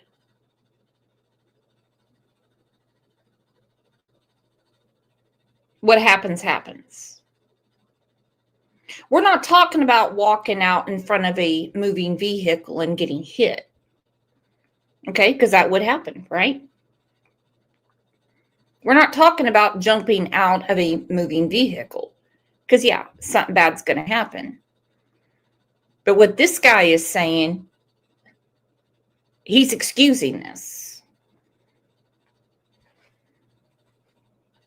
He's excusing this horrible behavior.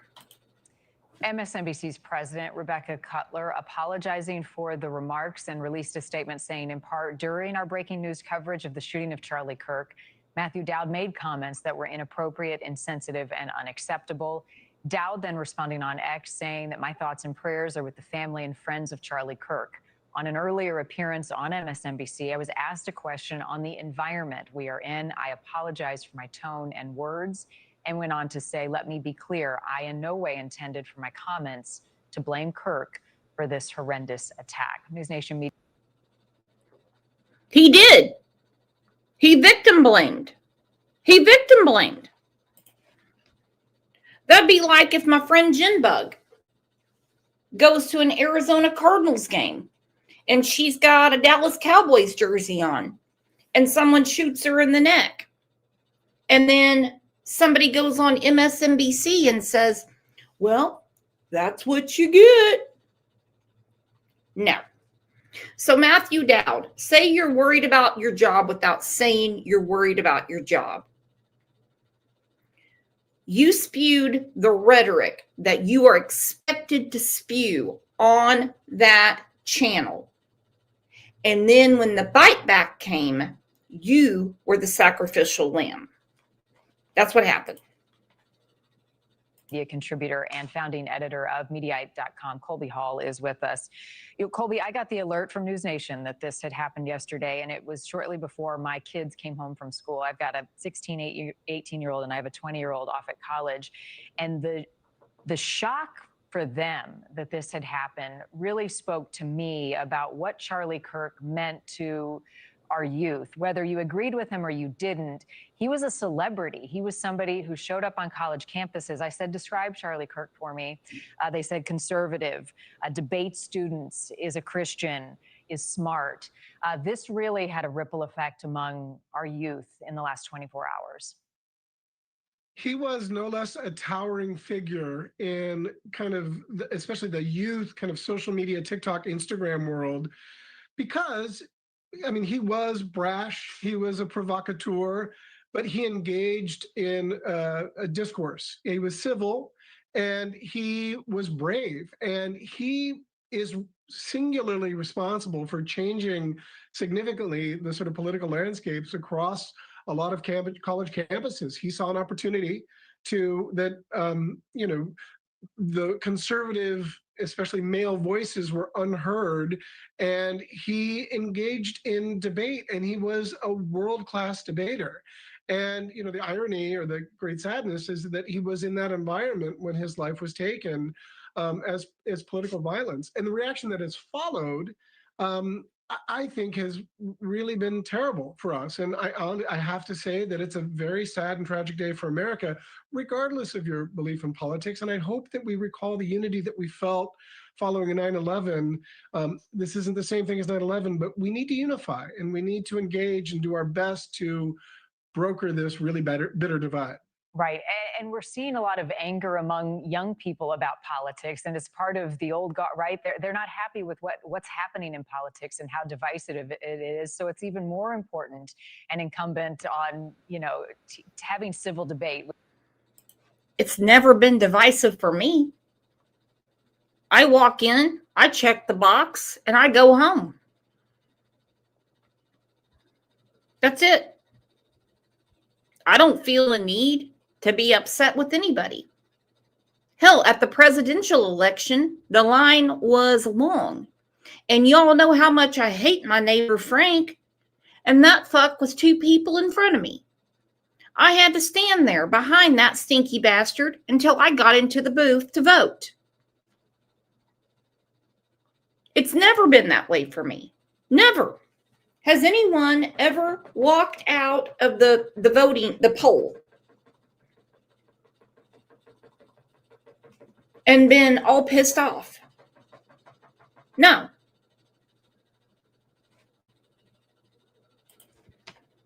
With young people about important issues, which is what Charlie Kirk was doing. I hear you on lowering the temperature. What's that going to take from our political leaders, from celebrities? I mean, whomever it may be. Well, our media. I would like, well, a few things, and I wish I had a clear answer. If I knew the answer, I would be doing it. I think there's a few things. I think from our leaders, we need to sort of see this as a transcendent moment. I call after, it was a really bitter time after George W. Bush was elected following 2000. And it was a bitter time then. It was pre-social media. But I remember House Speaker Tom Daschle hugged George W. Bush, and George W. Bush sort of reached out. And that's what we need. I think we need to see our political leaders in both parties show some sort of unity across the aisle. I don't expect that to happen. As for what we can do, you know, I have a French bulldog named Frank. He's like the best thing that ever happened to me because I get off my computer, I stop watching TV, I stop staring at social media, and I take him for a walk and I engage with a community of dog owners, which honestly, dog owners are a great group of people to engage with. But it reminds me, I think we have to actively try to unify. Thank you for watching. Subscribe below and download our News Nation app right now on your phone, and you will get fact-based, unbiased news for all Americans.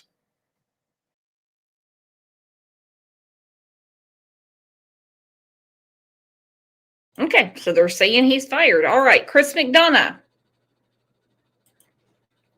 just did a short and gave us an update. Good morning, everybody. And by the way, he's been really upset about this. Just a little update on what's going on with the Charlie Kirk assassination. As you've probably already heard, the rifle was recovered. It sounds like a 30-06, which is a hunting rifle, bolt action. That probably means the suspect left a tremendous amount of evidence on that weapon. The FBI's already. Hold on, what? DJ Moore said Brooks played the video of Lauren Boebert asking the House for a moment of silence for Charlie, and all the Dems exploded in saying no.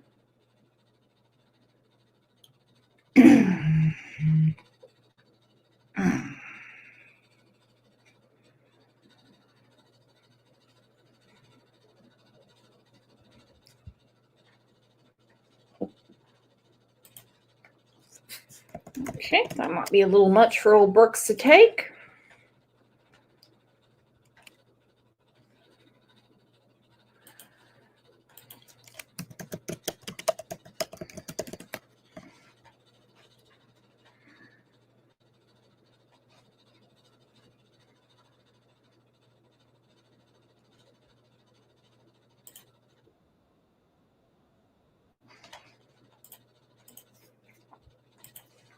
We'll get to that in a minute.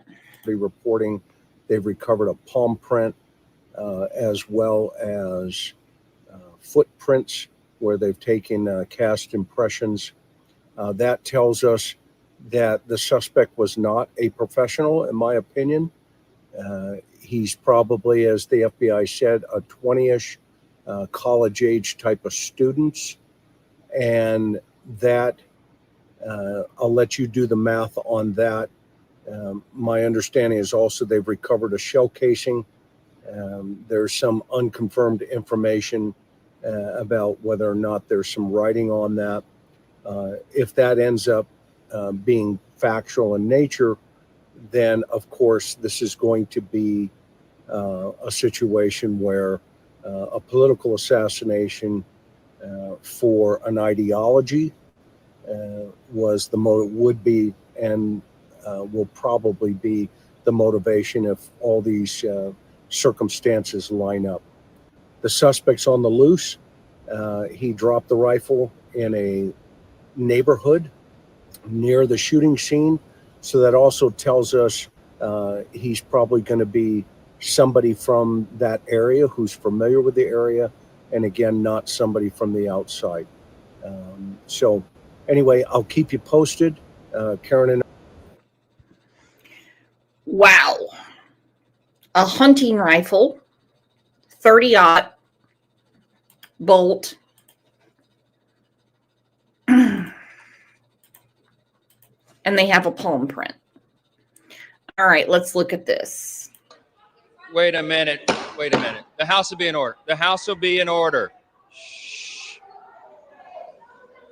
The House will be in order. Shh.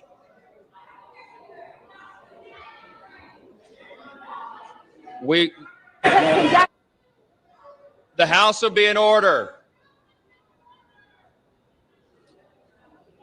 We will join prayer right after this, okay? The chair lays before the House a communication. Fuck is wrong with the party of love and tolerance? Everyone's equal. What happened? What the hell happened? They're eating their own.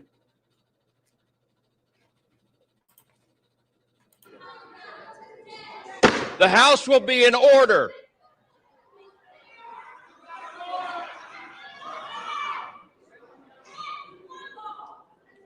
This is the speaker talking to you.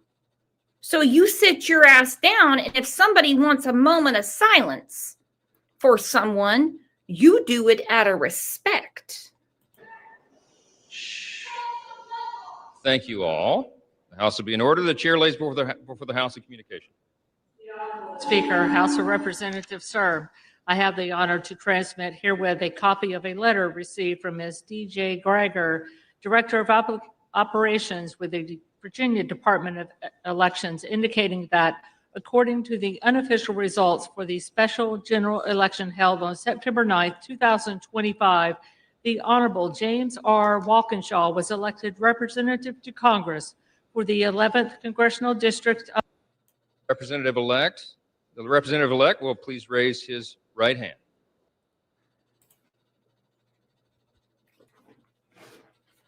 That's disgusting. I don't give a rat's ass what you think.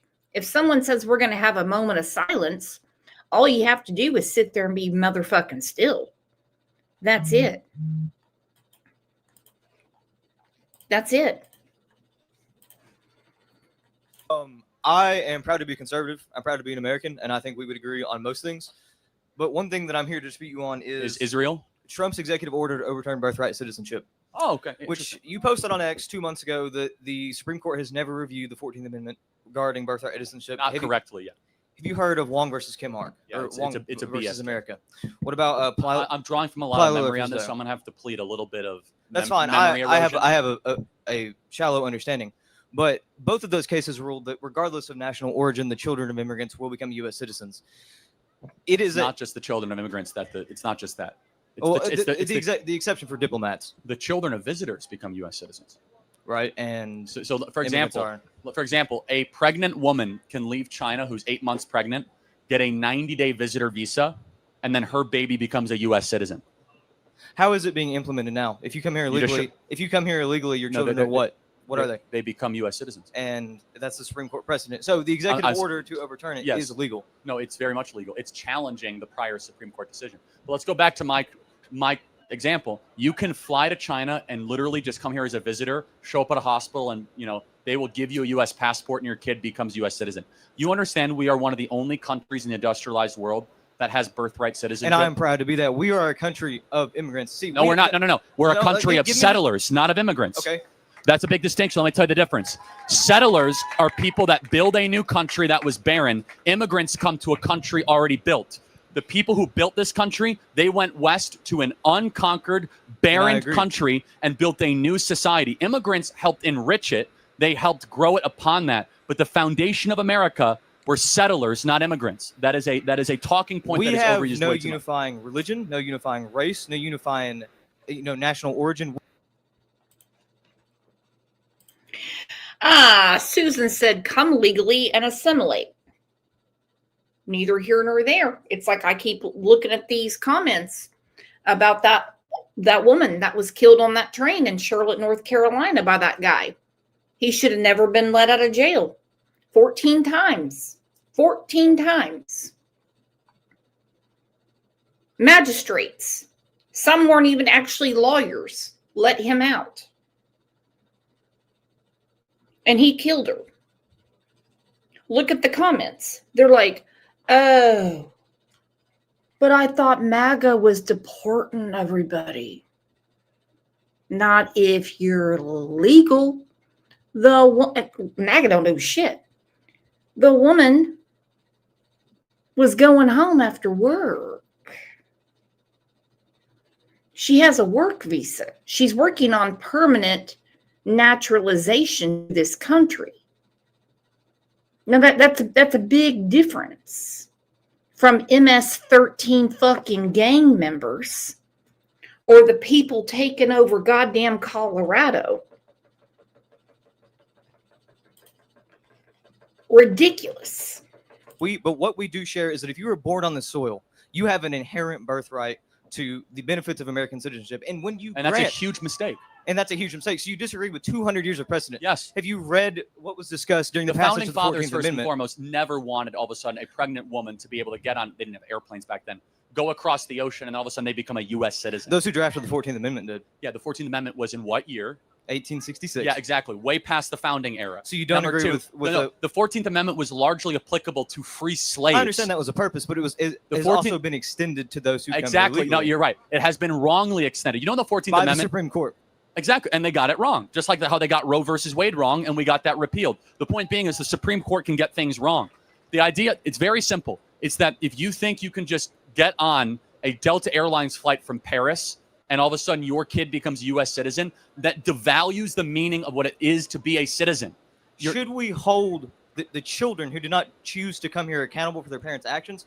There are some countries that... Well, like, if you're already a citizen, you're a citizen. We're not going to revoke what's right, but already once happened. if it becomes overturned, do we want to create second-class citizens who aren't a citizen of another country? Yes, they're citizens of another country. Go back to your own country. Except if they come from India, they come here and a child is born. That child is not a citizen of India, nor would they be a citizen of here. Then you have No, they are a citizen of India. That's not They're true. not. Yes, they are. The parents are Indian citizens, and that's how it works in India. Is that the citizenship goes to the parents.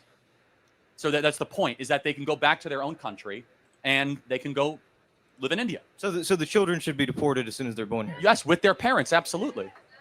You don't think that we should give them? We shouldn't.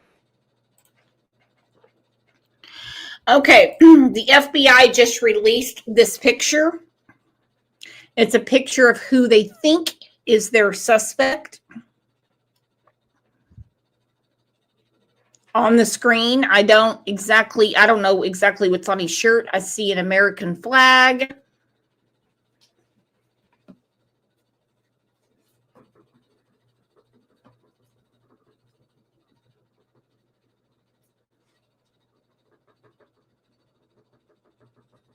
I don't know what's on his shirt. It just looks like an American flag to me, but there's something else on it.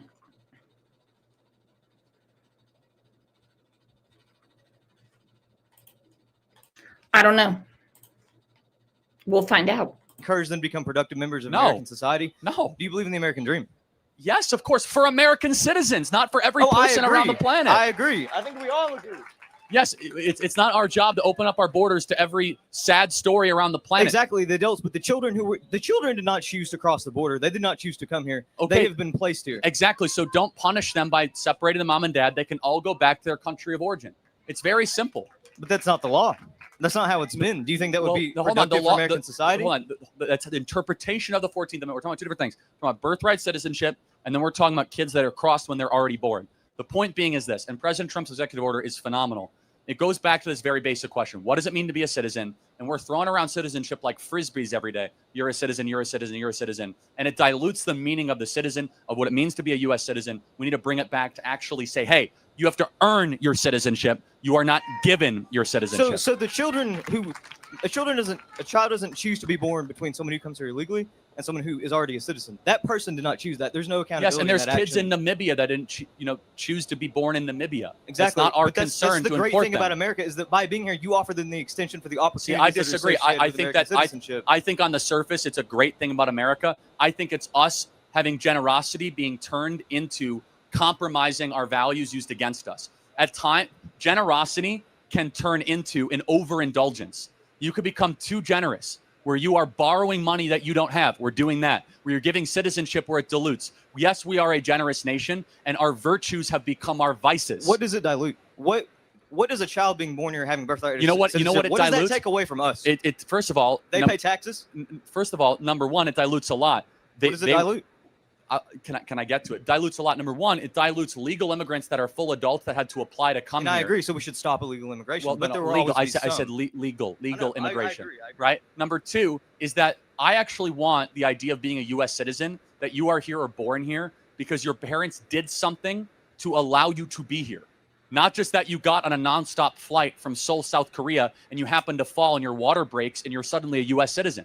It devalues the entire meaning of what it means. Everybody here has a unique story of what your parents did for allow you to live in this country. That's called a social compact. Some of you guys, your parents came here, your ancestors came here in the 1700s. Some of them came here in the early 1900s. But if all of a sudden you can gain entry and cut in line, it dilutes the sacrifices primarily of the greatest generation from World War II that allowed us to live here. And it is an insult to them to say that we can live in a free society. I want to get to the next question. Thank you very much.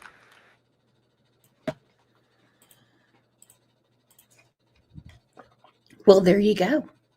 Well, there you go. Well, out of the mouths of babes, a toddler gave her mom a lesson about how not to fight with her dad. And I think a lot of people can take a lesson from this. I don't mean any of you, but you know who. Then me. Mom, are you ready to be his friend? Yes. Try not to be that high up to be friends. I want everything to be low. Okay? Okay. Just try your best. I don't want you and my dad to be replaced and meanies again. I want you and my dad to be placed as settled and be friends. I'm not trying to be mean. I just want everyone to be friends. And if I can be nice, I think all of us can be nice too. I'm not trying to be mean, but I'm trying to do my best in my heart. Nothing else than that. I want you, Mom, my dad, everyone to be friends. I want everyone to be smiling, not like being mad. I want everything to smile. Especially when I see someone, I want them to smile. Especially Nana, everyone. I want everyone to smile. And if that's for my dad and you, Mom, I think you can do it. I think you can settle your mean heights down a little to short heights. Then it's both, okay? I'm not trying to be mean. I'm not trying to be a bully. I'm trying to be steady on the floor, not way down, on straight, on the middle where my heart is. My heart is something. Everyone else's heart is something too. And if we live in a world where everyone's being mean, everyone's going to be a monster in their future. What if there's just a little bit of persons and we will eat them, then no one will ever be here. Only the monsters in our place. We need everyone to be a person. Everyone, including me and my mom, everyone. I just want everything to be settled down. Nothing else. I just want everything to be good as possible. Nothing else. Thank you, Tiana. Come and give mommy chup. I love you. I love you too. No one else.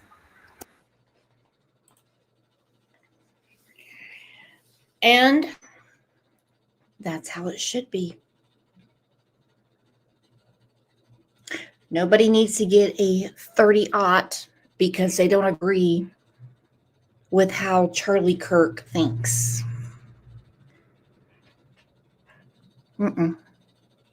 No. No. If there was more love in the world, I'm telling you right now,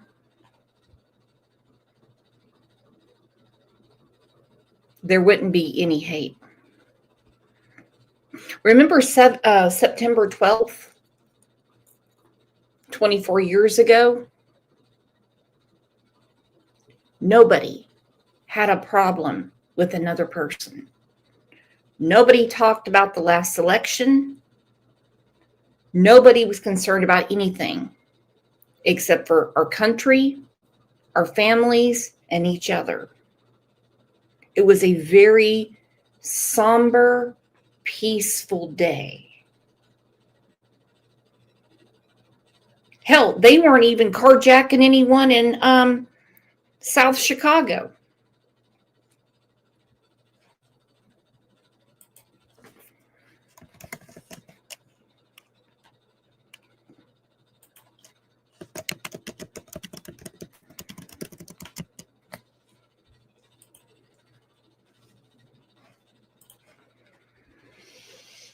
Nothing I can do about it. Nothing Stacy can do about it. Nothing Cinnamon can do about it. Nothing Thunderhorse. Except just maintain ourselves in our dignity and know how to treat people. Don't be a pushover. Oh, hell no. Hell no. No. God gave you a brain for a reason. You can rightfully judge for your own protection. Would you want Candace Wells to babysit one of your kids? No. No. Is that a judgment? Yeah. Is it rightfully so? Yeah. Yeah. Yeah. But this whole thing is absolutely ridiculous.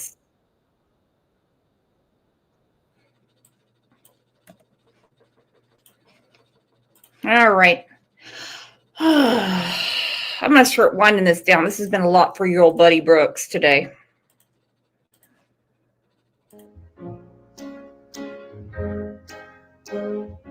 What the world needs now is love, sweet love. It's the only thing that there's just too little of. What the world needs now is love, sweet love. No, not just for some, but for everyone. Lord, we don't need another mountain. There are mountains and hillsides enough to climb. There are oceans and rivers enough to cross, enough to last till the end of time. What the world needs now is love, sweet love. It's the only thing that there's just too little of. What the world needs now is love, sweet love. No, not just for some, but for everyone.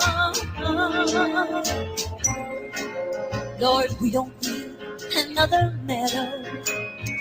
There are cornfields and wheat fields enough to grow. There are sunbeams and moonbeams enough to shine. Oh, listen, Lord, if you want to know what the world needs now is love, sweet love. It's the only thing that there's just too little of. What the world needs now is love, sweet love. No, not just for some, oh, but just for everyone.